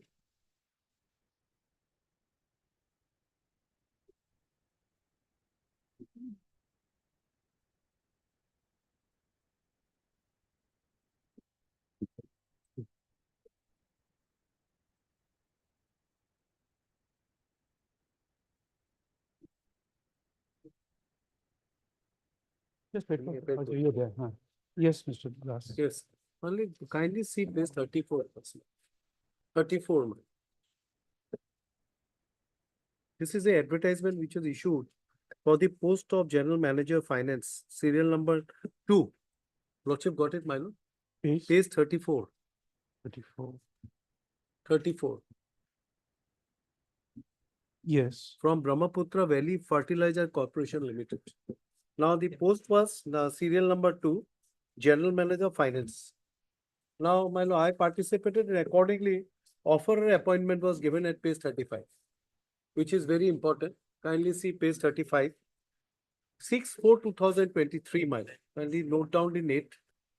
Now, your lordship, I am going to read 2 and 3 is important. Kindly see 2 and 3 of the offer appointment. Yes. You will be on probation for a period of 1 year and your performance will be reviewed after every 6 months, extendable at the discretion of the management. After review, if the performance is not found satisfactory, your services will be liable to be terminated without any notice or reason. Therefore, being assigned after satisfactory completion of your provisional period, the appointment, however, be liable to termination by 3 months notice on either side without assigning any reason. The corporation, however, reserve the right of terminating your service forfeit or before expiry of the stipulated period of notice by making payment to you of a sum equivalent to the pay and allowance for the period of notice or the unexpired portion. Now, this 3 is most important. Whole case. The management also reserve the right not to accept your resignation if any disciplinary proceeding are initiated against you or decision is taken to initiate any disciplinary proceeding. Also, now your lordship, please note that you will be deemed to be on probation until you are confirmed in writing. Now I joined, my lord, in this company. I stayed with this company, but my services were not confirmed. My services was not confirmed because they have to confirm in a period of 1 year and they have to give in writing. Lordship has seen 3. So what I have done, my lord, I got a good offer from other company because there is no restriction that I cannot participate so far as interview is concerned. Now, once I did not receive any confirmation from there in writing that you have been on, you have your services is confirmed, my lord, I resign from the post. That is at page 63. But a disciplinary proceeding has been initiated against you. When? When? That's the important, my lord. Kindly see at page 63, my lord. 63. That's the whole problem, my lord. Kindly see 63. My resignation is on 7th of June 2024. Now, I have decided to resign from services of the company due to I am still under provision period requesting relieve me within 15 days by 21st of June 2024. Now, if you see at page 64, which it is a type copy of 63, 64, kindly see, my lord. Down below, I have forwarded the email to DP and CMD HR department may deal the case as per organization rule. Now, what they have done, I have not come across. See at page 65. Page 65. See page 65. Now they confirm me. When I resign 16/5, they confirm me with effect from 28/4/2024. How they can do it, my lord? My resignation is on 7/6. 15/6 you have issued, which I have received on 18/6, and your particular confirmation is with effect from 28/4. And what your stipulation says at page 35, unless we have to confirm in writing. That's my whole case, my lord. So where is that? Where is the power under them to issue a so-called notice to me? And what I have done, my lord, I have already joined a new company. Can't we see, my lord, once a resignation is given, a good gesture has been shown to them. Some 21 days, because handing and taking over and all those things are there. I have given, in fact, it was not my duty also to hand over. I thought it's a finance, so let me hand over. Good gesture was given. Now what they have done, my lord? Now they are not relieving me. I have joined the new company. Kindly see my new company where an advertisement was issued at page 40. What is the show cause notice issued to you? See, my lord, so called notice at page 77. On 12/7/2024, my lord. Now see, my lord, you have joined in permanent post on 28/4/2023. How can it can be, my lord? 28, and consequent upon your satisfactory completion of the request provision period of 1 year, your services stand confirmed in effect from 28/4/2024. Now your lordship has seen my offer of appointment. Offer of appointment is only in confirmation by them in writing. And they said, no, what we have done it after my resignation to the company. What they have said on 15/6/2023, they issue a memorandum stating that no, with backdated, we are confirming your service.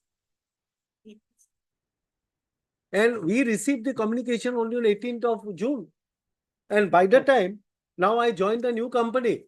Now new company says, I have given undertaking, so don't worry, my relieving, I'll get a relieving letter from the earlier company. Now the earlier company, now they said that no, you cannot go, you will be with us. I told my client that you are too good, that's why they are keeping you. That's the whole problem. He's a very experienced person. He's a CA. Mr. D. Das, Senior Counsel, assisted by Ms. P. Barwa, Counsel for the petitioner, and Vivi Dalal, CGC appearing for respondent number 1. You're appearing for all or only for one? I think it's Union of India. But 100% state. But 100%, I have been told by a learned friend. No, 100%. It was the petition copy. Give her a copy. I have given We a have copy. served a copy. No, maybe it is given to the CGC, but she will not have it. Just show I it to have her. given the yesterday Union of India this one. No, but she may not have got it. This is Brahmaputra Valley. You will appear Yes, for that's all right. or only for one? I think Union of India is appearing. Yes, I am for one lordship, but remaining lordship. Remaining, it has to go a notice. There doesn't have a standing also. Okay. So for, she is for respondent number 1. Yes.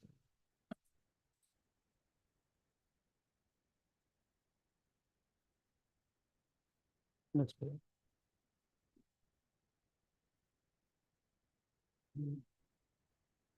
Case of the petitioner is that he was appointed as general manager within Beckett Finance in Brahmaputra Valley Fertilizer Corporation Limited within Beckett respondent number 2 with effect from 28/4/2023 on probation for a period of 1 year. It is projected that as per the terms and conditions of the appointment letter, the petitioner is deemed to be on probation until confirmed in writing. Full stop. As his service was not confirmed, the petitioner resigned by a letter dated 7/6/2024 by giving 15 days notice to the authorities of respondent number 2. Full stop. It is projected that as he has got an offer from another company. Fine at least 40. He had accepted the offer, letter dated 7/6/2024.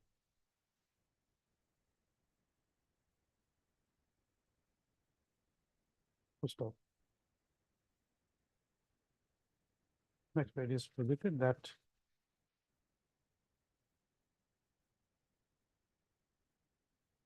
after the submission of his resignation letter on 7/6/2024, the authorities of respondent number 2 issued a letter dated 15/6/2024, thereby confirming his service with effect from 28/4/2024. And thereby the officials of respondent number 2 are not issuing a relieving letter.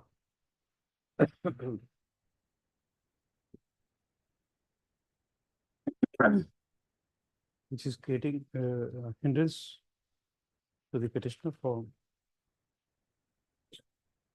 joining his new employer. I have already joined mine. No, but you said that you have I to have give joined, but I have to, what, they have accepted my joining. I am working.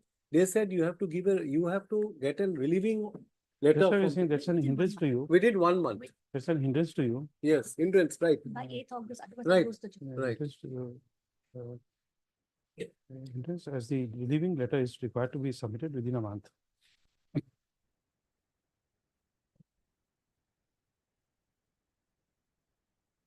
Accordingly, for filing this representation under Article 226 of the Constitution of India, the petition is seeking a direction upon the respondent numbers 2 to 7 to accept his resignation letter dated 7/6/2024.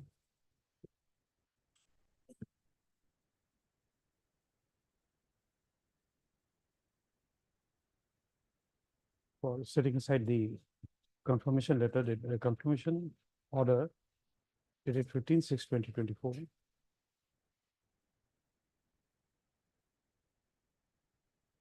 And for questioning the same.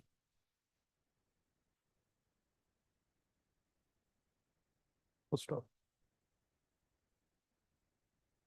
Moreover, show cause notice. Where is that show cause notice? 70? 12/7/2024. 77. 12/7 at page 77.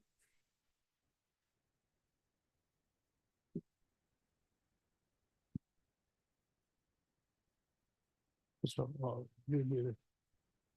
for joining the new employer, the petitioner has been issued a show cause notice dated 12/7/2024.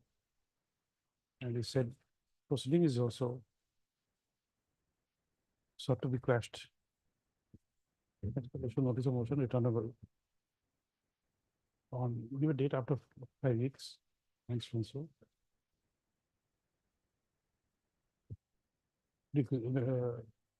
requisite copy of the writ petition be served on the CEC in course of the day. Next, the petitioner shall take steps within 2 days for service of notice on the respondents number 2 to 7 by registered post with AD. You also serve by Dasti. Yes, we'll serve it. In addition, the petitioner shall also serve notice on the said respondents by way of Dasti by routing the process to the registry of the court. And upon service, an affidavit of service shall be filed prior to the next date of listing. Next paragraph.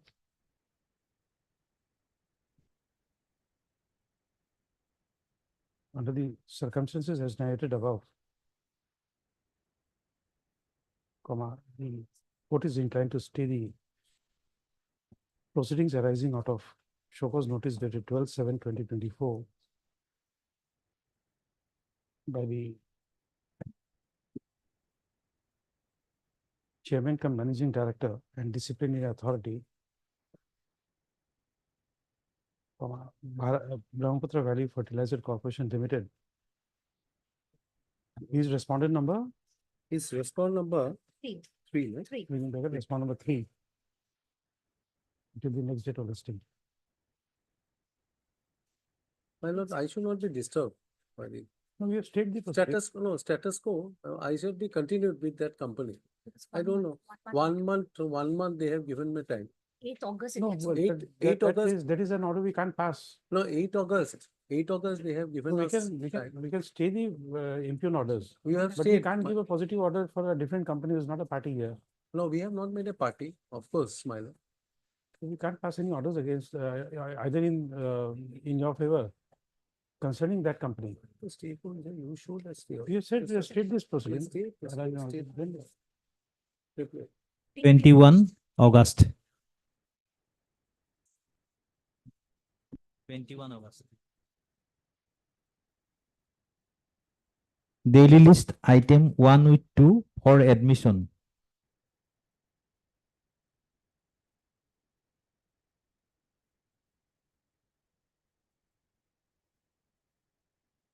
Instruction received here in this case, Lordship.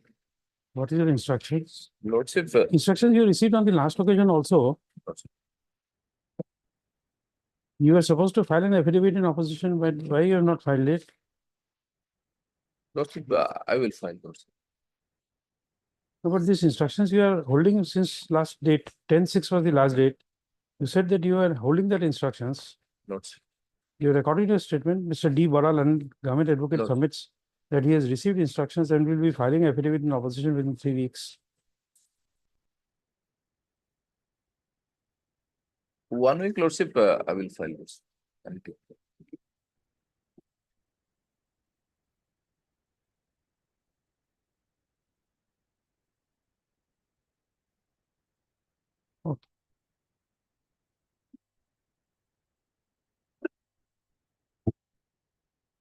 Mr. S. Sahul and counsel for the petitioner is present.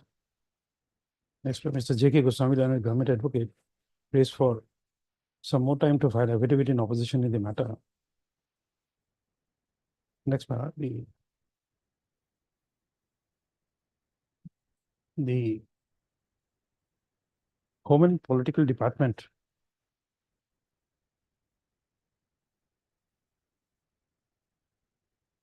as well as the respondents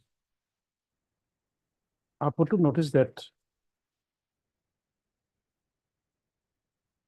in the event the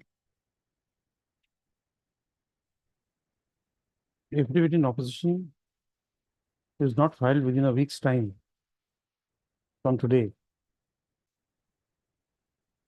the court would proceed to hear the matter on the next date on the basis of materials available on record.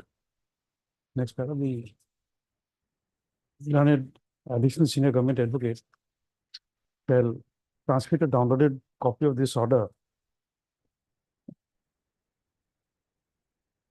to the principal secretary to the government of Assam from a Home and Political Department within bracket respondent number 1.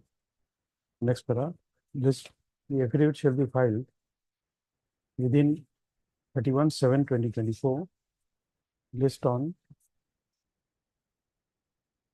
No, maybe 29. 29/7/2024. List on 2/8/2024.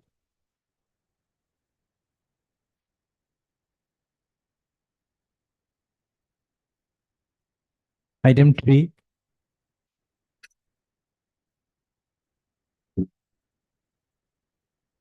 But, but in this case, we are filing the affidavit today, Today. today, during course of the day, we will file it. But I pray for taking up the matter next week, Monday or Monday or Wednesday.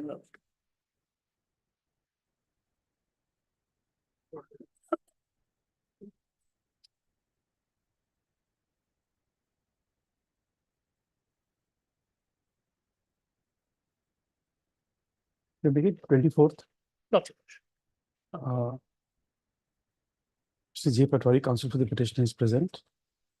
Mr. D. Nath, learned senior government advocate, has submitted that the respondents are in the process of filing the affidavit in opposition in the course of the day today. Let's stop. List on 24/7/2024 as paper. Supplementary list, item 13 for admission.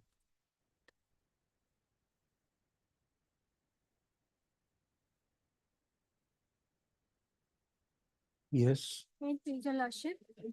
Lordship, here the petition is receiving only the provisional pension. They have not regularized the regular pension. Okay.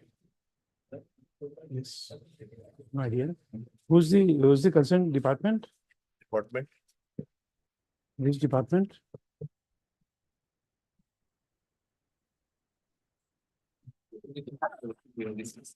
This. Deputy Commissioner is the main for the hearing discuss Lordship. Lordship, can you pass over the matter for time being Lordship? I will contract with you. My colleagues TC Sutia Lordship, he received some instruction Lordship. Okay. 5 minutes After some time is time. required. Okay. Matter is regarding all of that pension. No, that's why. Provisional pension. Yeah. No. I think it's here. Question of, it's not a question of provisional pension, but there's a matter of 2021. It should have been done by now.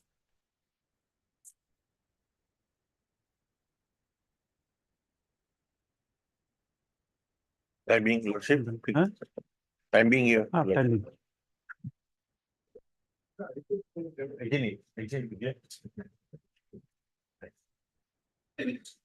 Yes. Item 14 for admission.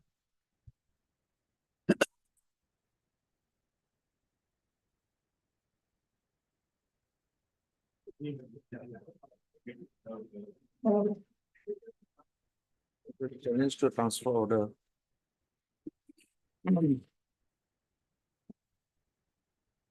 Yes. Transfer postings as shown by the department is at page 38 of the affidavit in opposition. Page 38 of the affidavit in opposition are my posting details prior to my transfer. Yes. Para 9 Lordships should have. Down below in a table of form, my lord. Here, my lord, the details as shown by them is that after my initial joining the department from 4/3/2002 to 16/2/2004, for 2 years I was in Bihar. Then Lordship should have the next page. I was on detachment duty at Chhattisgarh. Then I was in New Delhi, then at Tripura till 2009. Then my lord JK till 2010, which they call a normal tenure. But what I see is it's a day of 15 days. Lordship will find it is 15 days. And they say it's a normal tenure. Then at Maharashtra for 2 years. Silchar, this is where they start counting from. This is where I became I had given an intra-departmental examination. I became a ministerial staff from a general category, general duty staff. From 2012, my lord, I was posted as Silchar, Joysagar, and Lordship will see normal tenure. Any other reason, normal tenure. Then at Guwahati for a year, that's a normal tenure. Then at Guwahati, they show for 4 months. They do not say what kind of, and then they say 2020 till date compassionate ground. Well, their reason for saying that I need to be transferred is that out of some 12 years of my service, 14 years of my service in the ministerial cadre. I have served for more than 12 years in the state of Assam and I need to be transferred out. This entire transfer is done, my lord, by a system that they call an app that they call the Santosh app. This summer chain transfer is done every year, sometime in the month of March or April, released by May or June, where persons are released out. Prior to that, during the month of November, December, all persons who want a retention or who want to be considered specially for their own office memorandum are given an option of filing an application.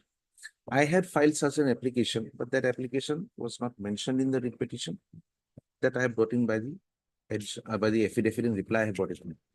There, my lord, I had sought for a retention for a year at my present place of posting, where I had joined sometime in 2020.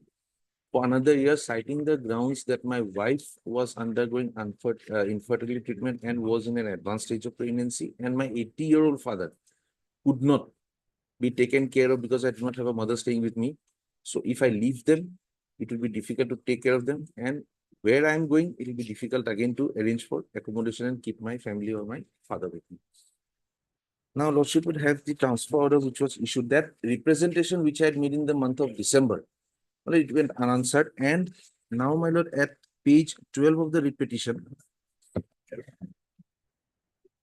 they had issued a transfer order on 2nd of March 2024, transferring me to 140 battalion. Now, in the affidavit in opposition, they have brought on record, I'm just troubling Lordship through various pages, but at my lord, page 58, running page 58, part of the affidavit in opposition, they say that I had filled up this particular choice posting in the Santosh app, where you are reading where? Page 58. It will be page 10 of their affidavit in opposition, running page 58.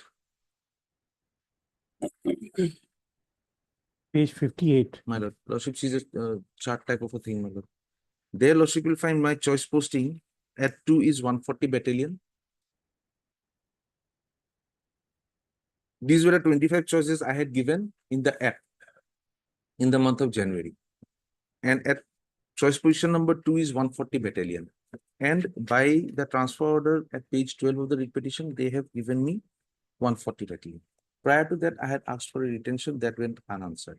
When 140 battalion was given to me, what I have been told and what I have said in the affidavit reply is that the app itself delimits it does not allow me to fill up choices within the state of Assam, or at least certain postings are not allowed in that app, and only certain postings are, certain choices I can fill up.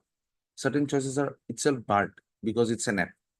I could not give a choice for the state of Assam or for my retention. There is no such provision. I could not give that. 140 was therefore one of the choices that I had to fill in.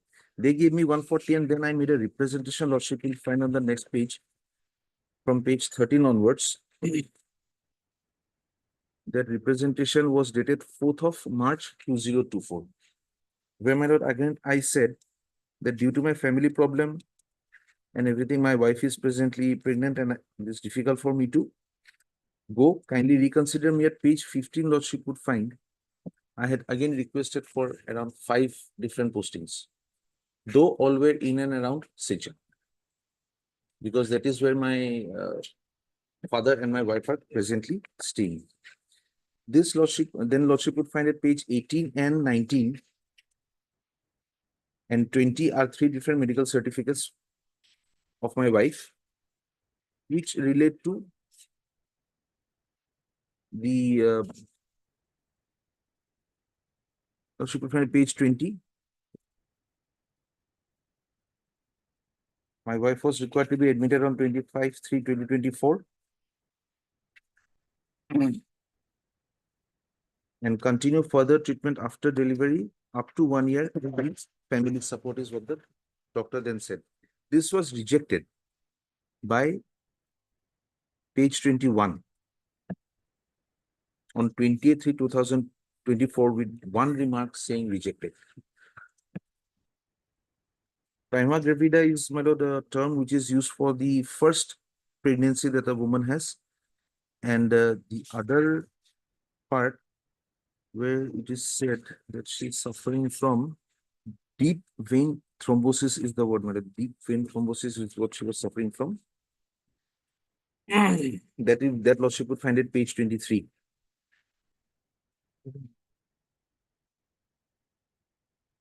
Page 22 is a type portion.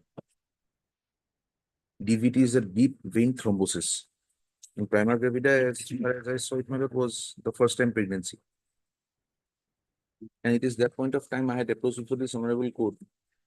A direction to the respondents to consider either my retention or cancellation of the transfer order for a year.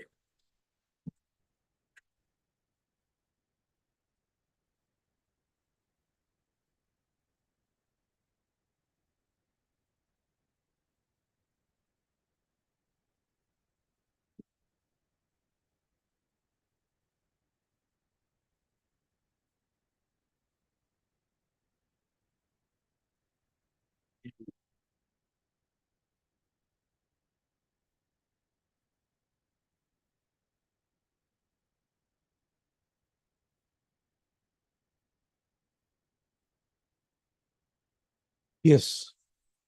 In the affidavit in opposition, they have taken basically two stands. One, that I had given a choice posting and I was given the second choice that I had given in the Santosh app. The second ground taken is that the board had looked into the matter and the board found my case devoid of merits. And my lord, the third ground, I do not know how far it goes, but it says that I had taken an oath to serve the force and the nation and I will do what is told to me.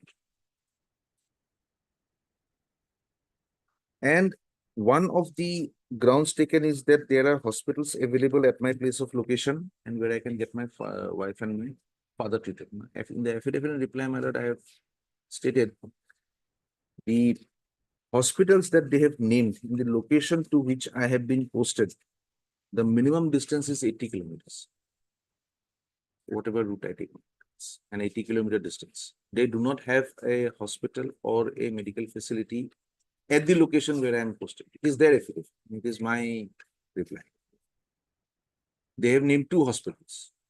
Both the hospitals, my lord, I have stated the road distance by which I have to travel. 80 kilometers a day would mean in an emergency or even for otherwise, I have to take my leave and I have to exhaust everything else. The prayer is only for a retention for a year till 2025. Otherwise, the standing order, my lord, it is, I admit, the standing order does not anywhere say that these are two diseases where the transfer order can be cancelled or I would be entitled for a consideration where, because they talk of children suffering from autism, from cardiac diseases or otherwise. If he's suffering from cardiac disease, he is not included in the officer memorandum as a family member. That I have not changed. All in all, my lord, what the petitioner's prayer today is, given the conditions, and it's of course, my lord, the rejection of the consideration of my representation, they have come up in the affidavit to say that these are part of records, what they have stated, which lordship would find.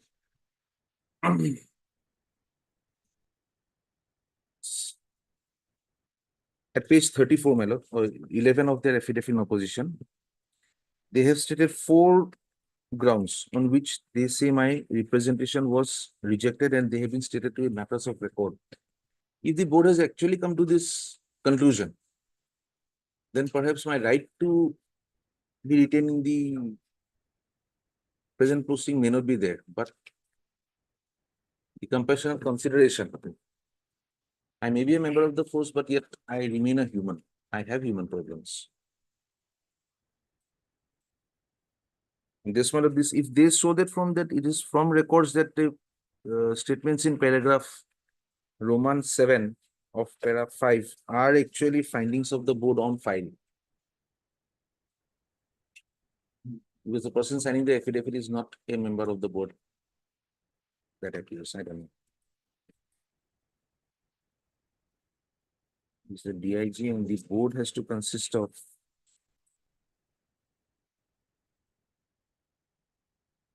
it is shown as a part of record.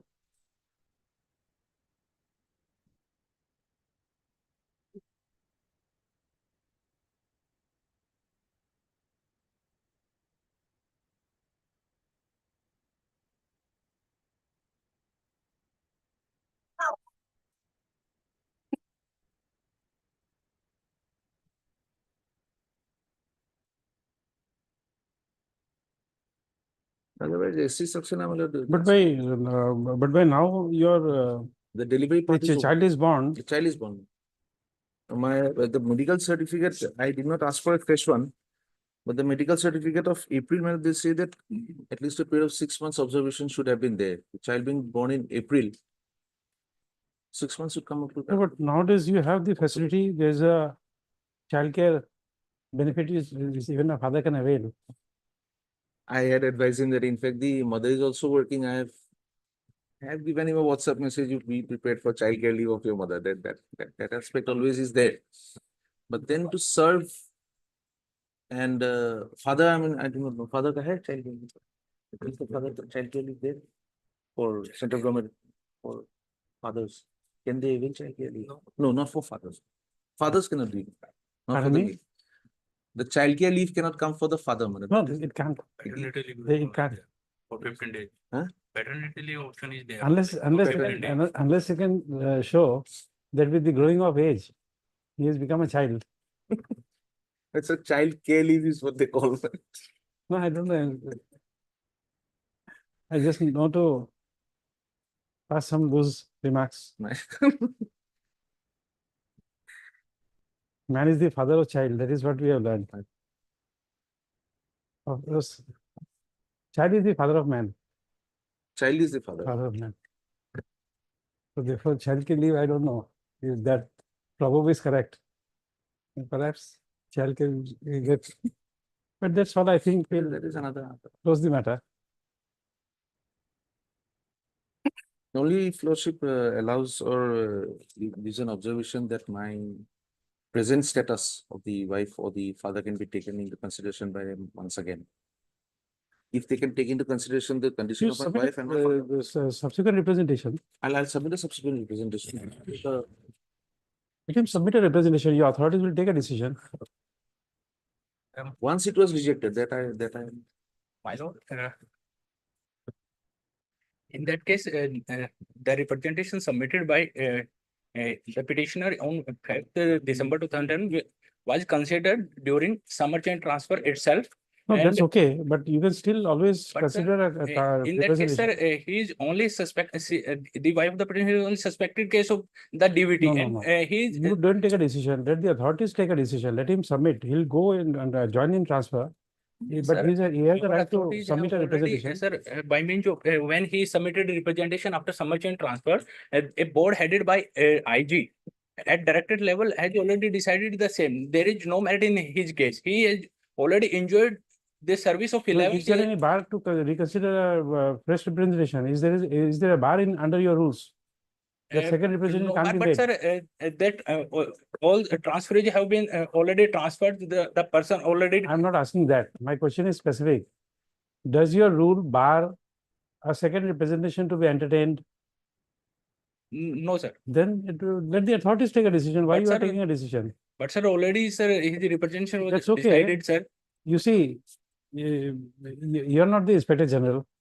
No, sir. Correct. So let your Inspector General take a decision, or whoever is the authority. You don't decide for them.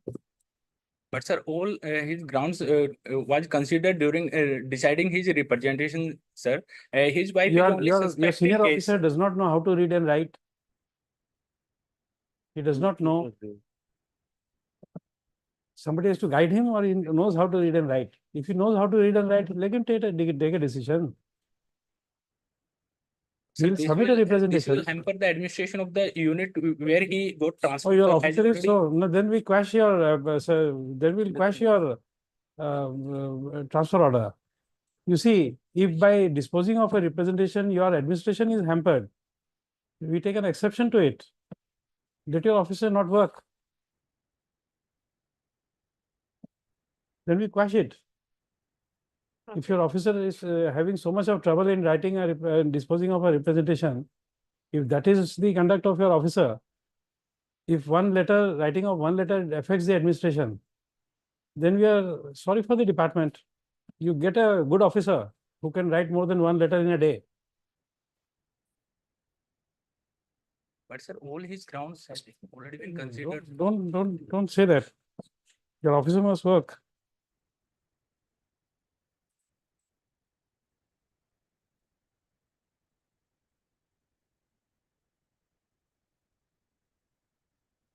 heard Mr. R. Mazumdar and counsel for the petitioner.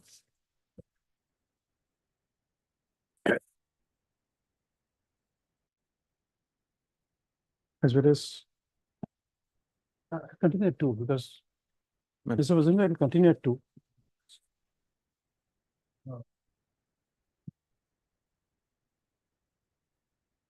I have a meeting also, I forgot.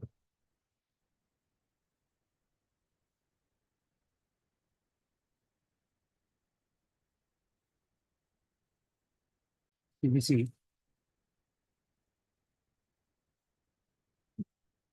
Who is present along with Mr. Rakesh Kumar, Assistant Commandant, Legal.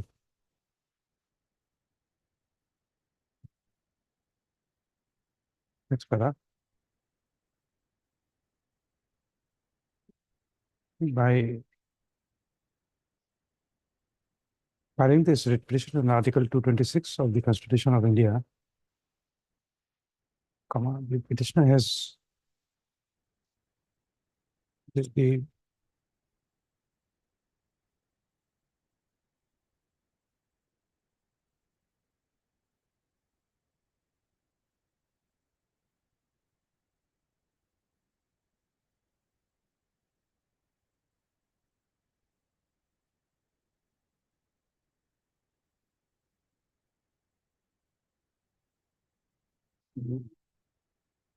the petitioner is presently working as an assistant sub-inspector public ministerial in Composite Hospital, CRPF, Silchar, has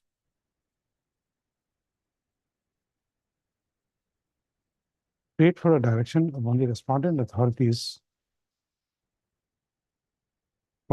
to consider retention of the petitioner at the present place of posting for 1 year.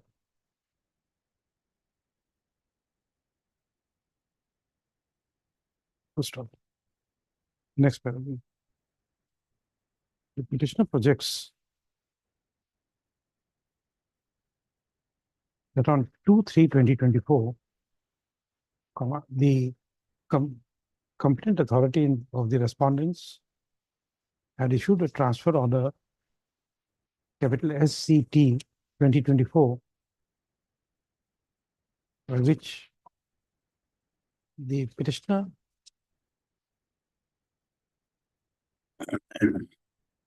has been transferred and posted at 140 Battalion, CRPF.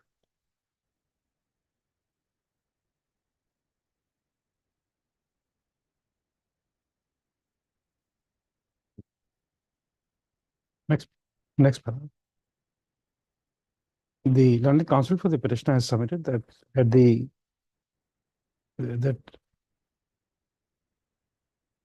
against the transfer order dated 2/3/2024, the petitioner had submitted a representation on 4/3/2024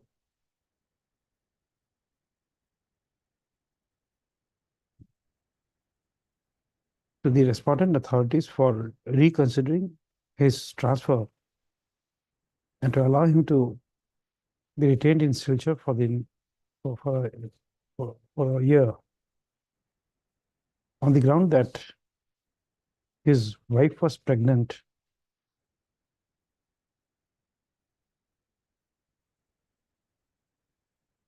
for which he was required to be attended, and he was also required to take care. He is also required to take care of his visually impaired father, who is 87 years of age.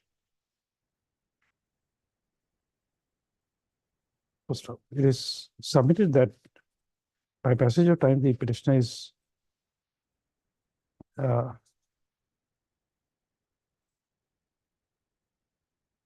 the pregnancy is terminated with the birth of a child.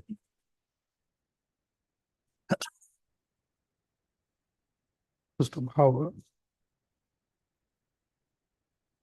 the petitioner is suspected to have deep vein thrombosis, DEEP VEIN THROMBOSIS within bracket DVT for short.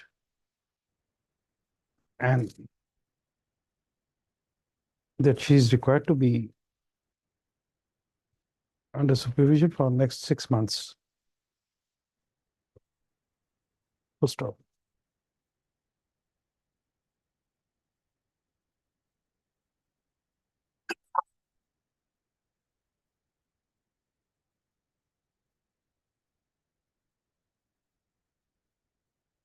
It is also projected that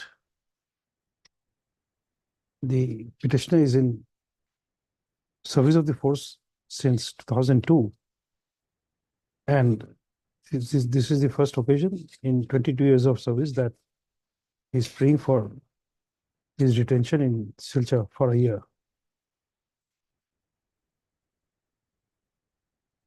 So, next paragraph.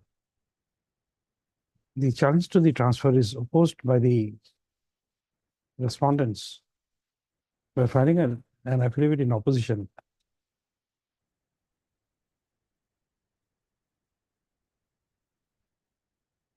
And a stand is taken that the member of the force is transferable throughout the country for operational and administrative requirement.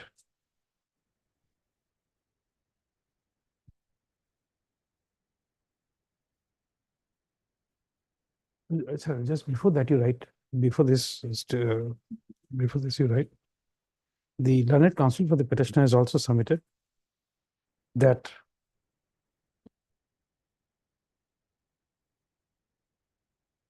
as per the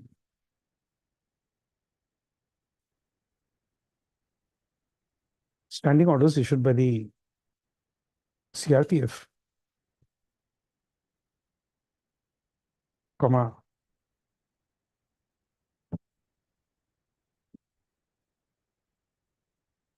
before the prescribed cutoff date, comma, a personnel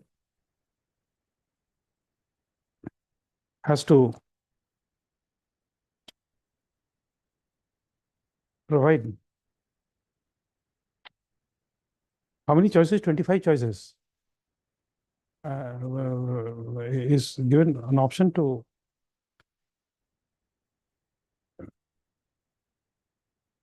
give a choice of 25 places where he would prefer to be posted. First off, it is submitted that the said choice is given to the respondents by way of a software called inverted commas system for annual transfer over software inverted comma close within bracket CENTOS SANTOS for short bracket closed. So it is submitted that the said app is so designed that it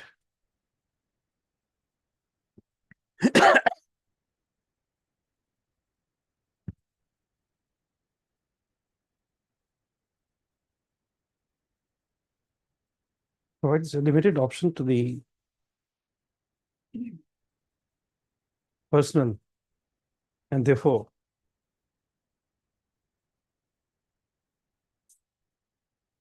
it's not a app where a free choice of the CRPF personnel can be posted.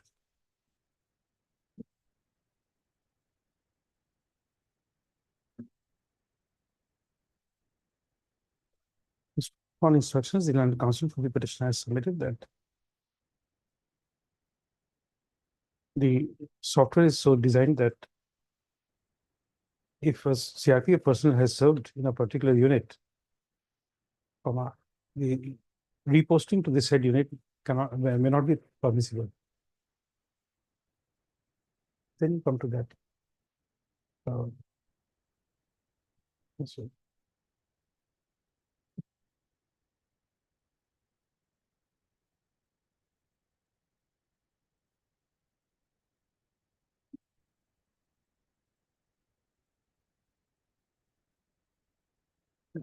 Commission of Respondents. The learned CC has also submitted that on the date of appointment of the petitioner, he is served in the in the homestead of Assam for more than 12 years.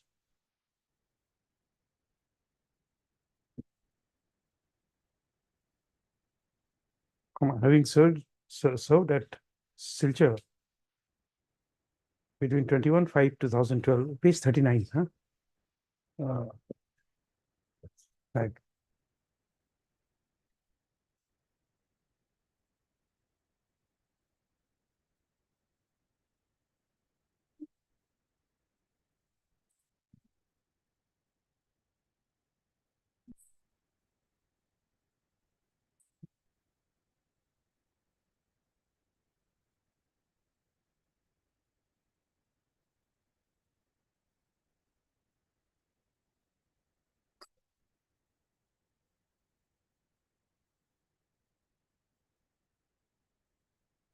It is also submitted that the respondent authorities, the competent respondent authority had examined the representation of the petitioner dated 4/3/2024 and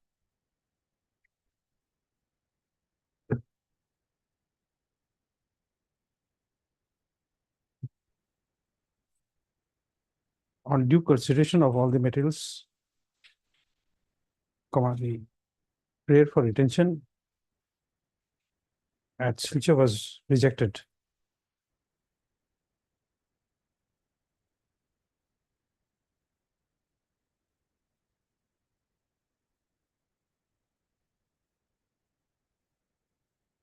And it is also projected that as the petitioner has given a second choice of being posted at 140 battalion,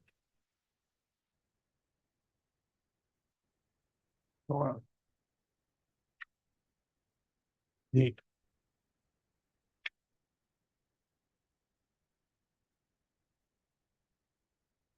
interference with the transfer order is not called for.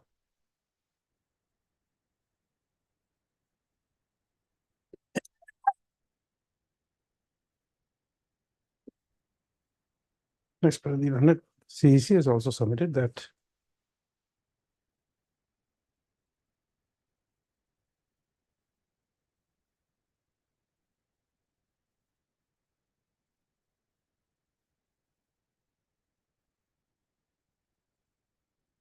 while in Guwahati,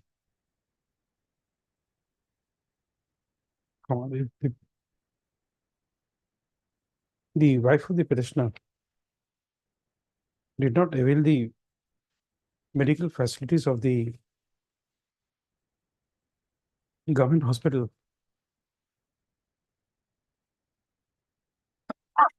but she took a private treatment.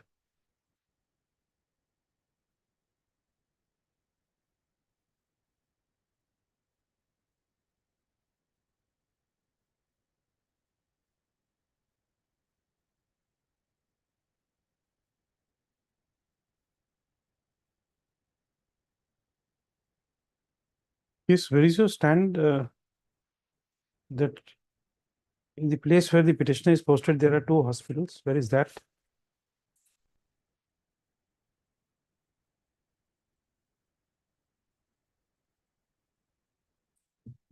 You'll find. Yes, at page 21 Of the affidavit. of the affidavit in opposition, Okay. running page 44, just Okay. above para 12. Okay. It is also learned CEC also submitted that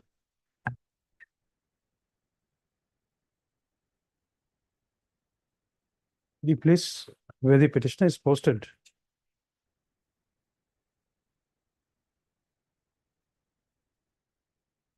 There is a district government hospital at Kulai, Kulai, within bracket Tripura, as well as at AGMC.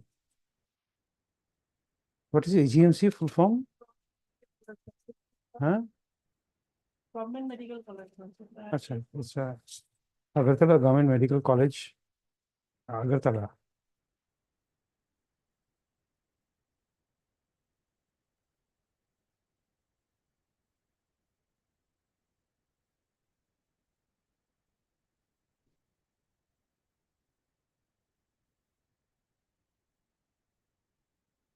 Which is disputed by the Land Council for the petition on the ground that the said hospitals are nearly 80 kilometers away from the place of posting.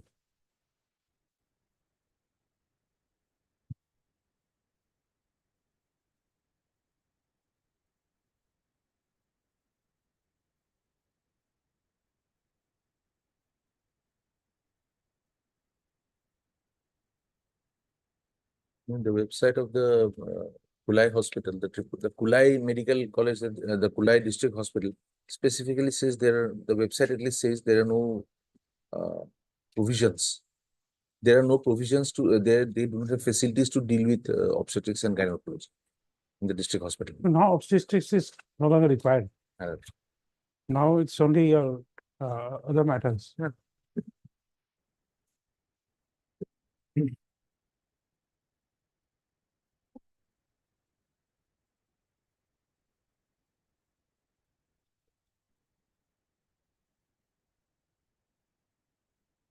But you are good. You follow. You are following the court, so you could respond to when I took up the tab. You could tell us that the abbreviation of what is that word? Prima gravida. You could understand that I was searching for that. It's good that you are following us. Very good. Well,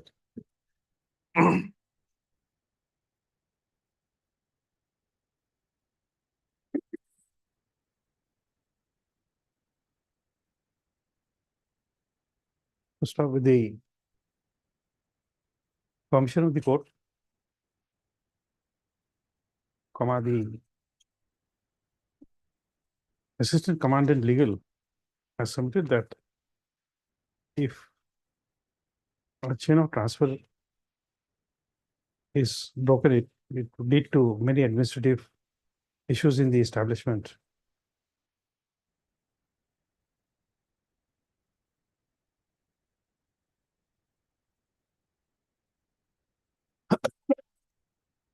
And would affect the general administration.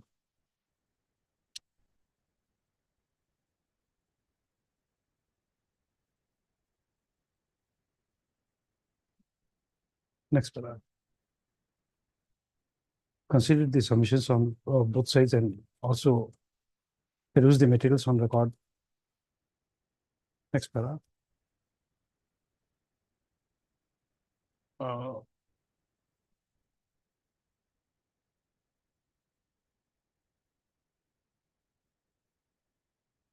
It is observed from the pleadings made by the petitioner that in the meanwhile, the wife of the petitioner has given birth to a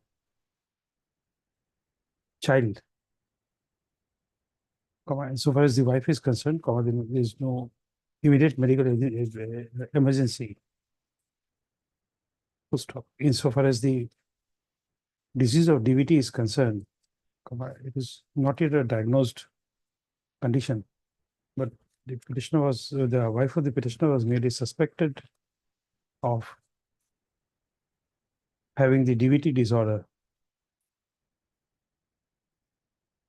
Full stop. This leaves the issue regarding the care to be given to his 87-year-old,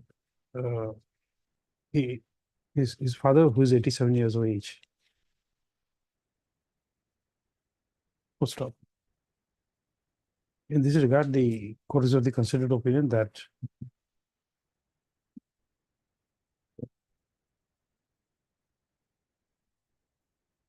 if the transfer policy of the respondents do not permit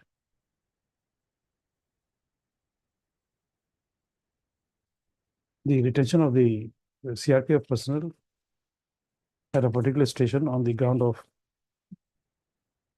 the aged parents of the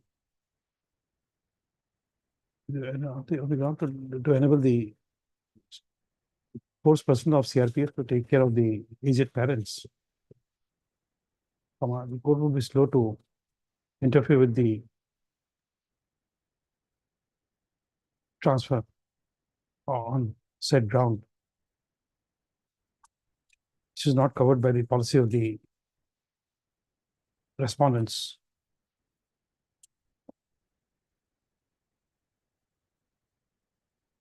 Next paragraph.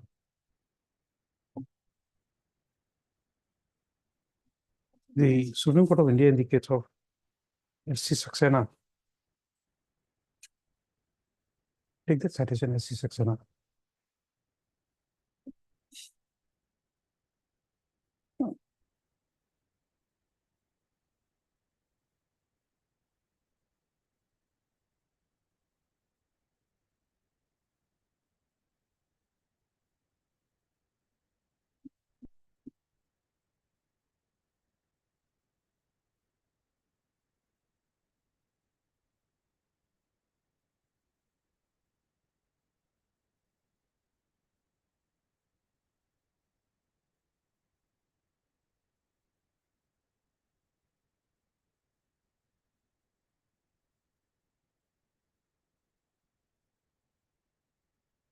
Saxena is which year? 2002, I think.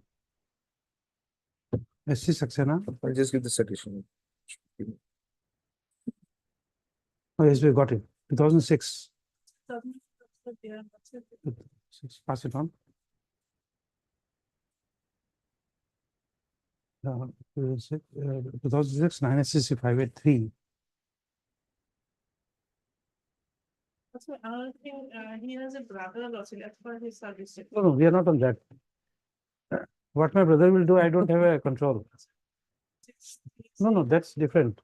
But he's asking for himself. Whether he has a brother or a sister, I don't know. Whether my brother will help me or not, I don't know. No.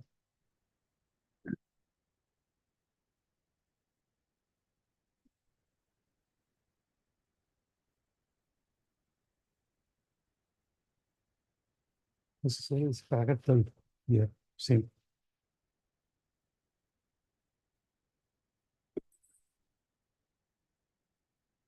Next, we also find forcing the submission made by the Language CGC that if one person from the transfer order does not join his place of posting, it would have a tendency to affect the chain,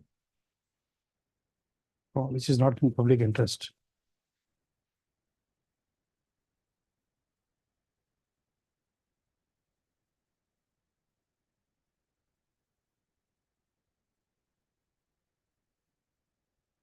So accordingly, insofar as the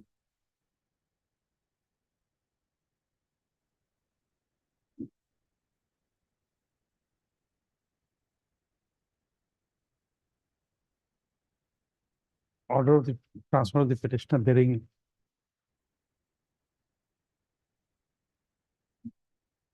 which page is the transfer order? 12th minute of the repetition. The court is not inclined to interfere with the transfer order SCT 2024, page 12. Bearing office order number so and so, pencil mark, dated 2/3/2024.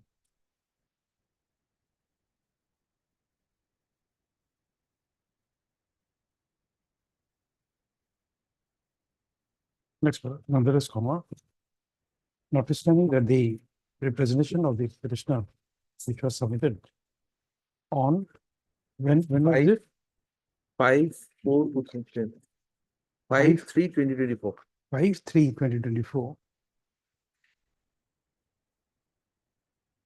without interfering with the order of transfer, the court is inclined to grant leave to the petitioner to submit a fresh representation, the competent authorities would independently take a call on the said representation without being influenced by this order.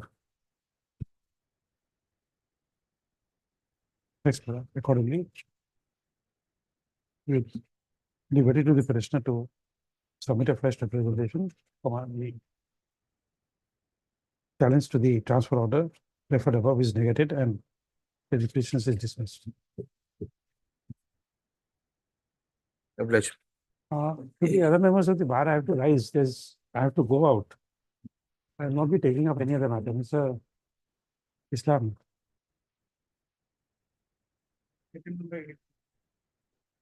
Pardon me? I'll be adjourning all other matters. The court martial will, if it's possible, it will fix a date, otherwise it will be rolled over. I have to leave. Yes, that's what I mean. My lord, it may not be in the month of August, my lord. I have some problem with the month. Just tell the court master. Because Records are called for. We have something the records. record, please hold it, because if it is misplaced here in the courtroom, it will be difficult for you then. Please retain the order. What is the matter? Item number? Item 8, my lord. Item 8. Here you write, Mrs. A. Bhattacharya, counsel for the Bhattacharya, Leonard, counsel for the petitioner, as well as Mr. N. Islam, Leonard, counsel for the respondents. Next paragraph. The Leonard, counsel for the respondents, submitted that pursuant to the orders of the court, he is ready with the records. Full stop. As the matter cannot be taken up today, the Leonard, counsel for the respondents, shall retain the record with himself. Next paragraph is agreed to by both sides. List on when. Give a date with In consideration. the month of September, madam. There's a Yes. there's a calendar. Just agree to a date with Mr. Islam and then Yes. tell That the will court master. oblige. I'm unable to take up other matters. I'll be leaving station right now.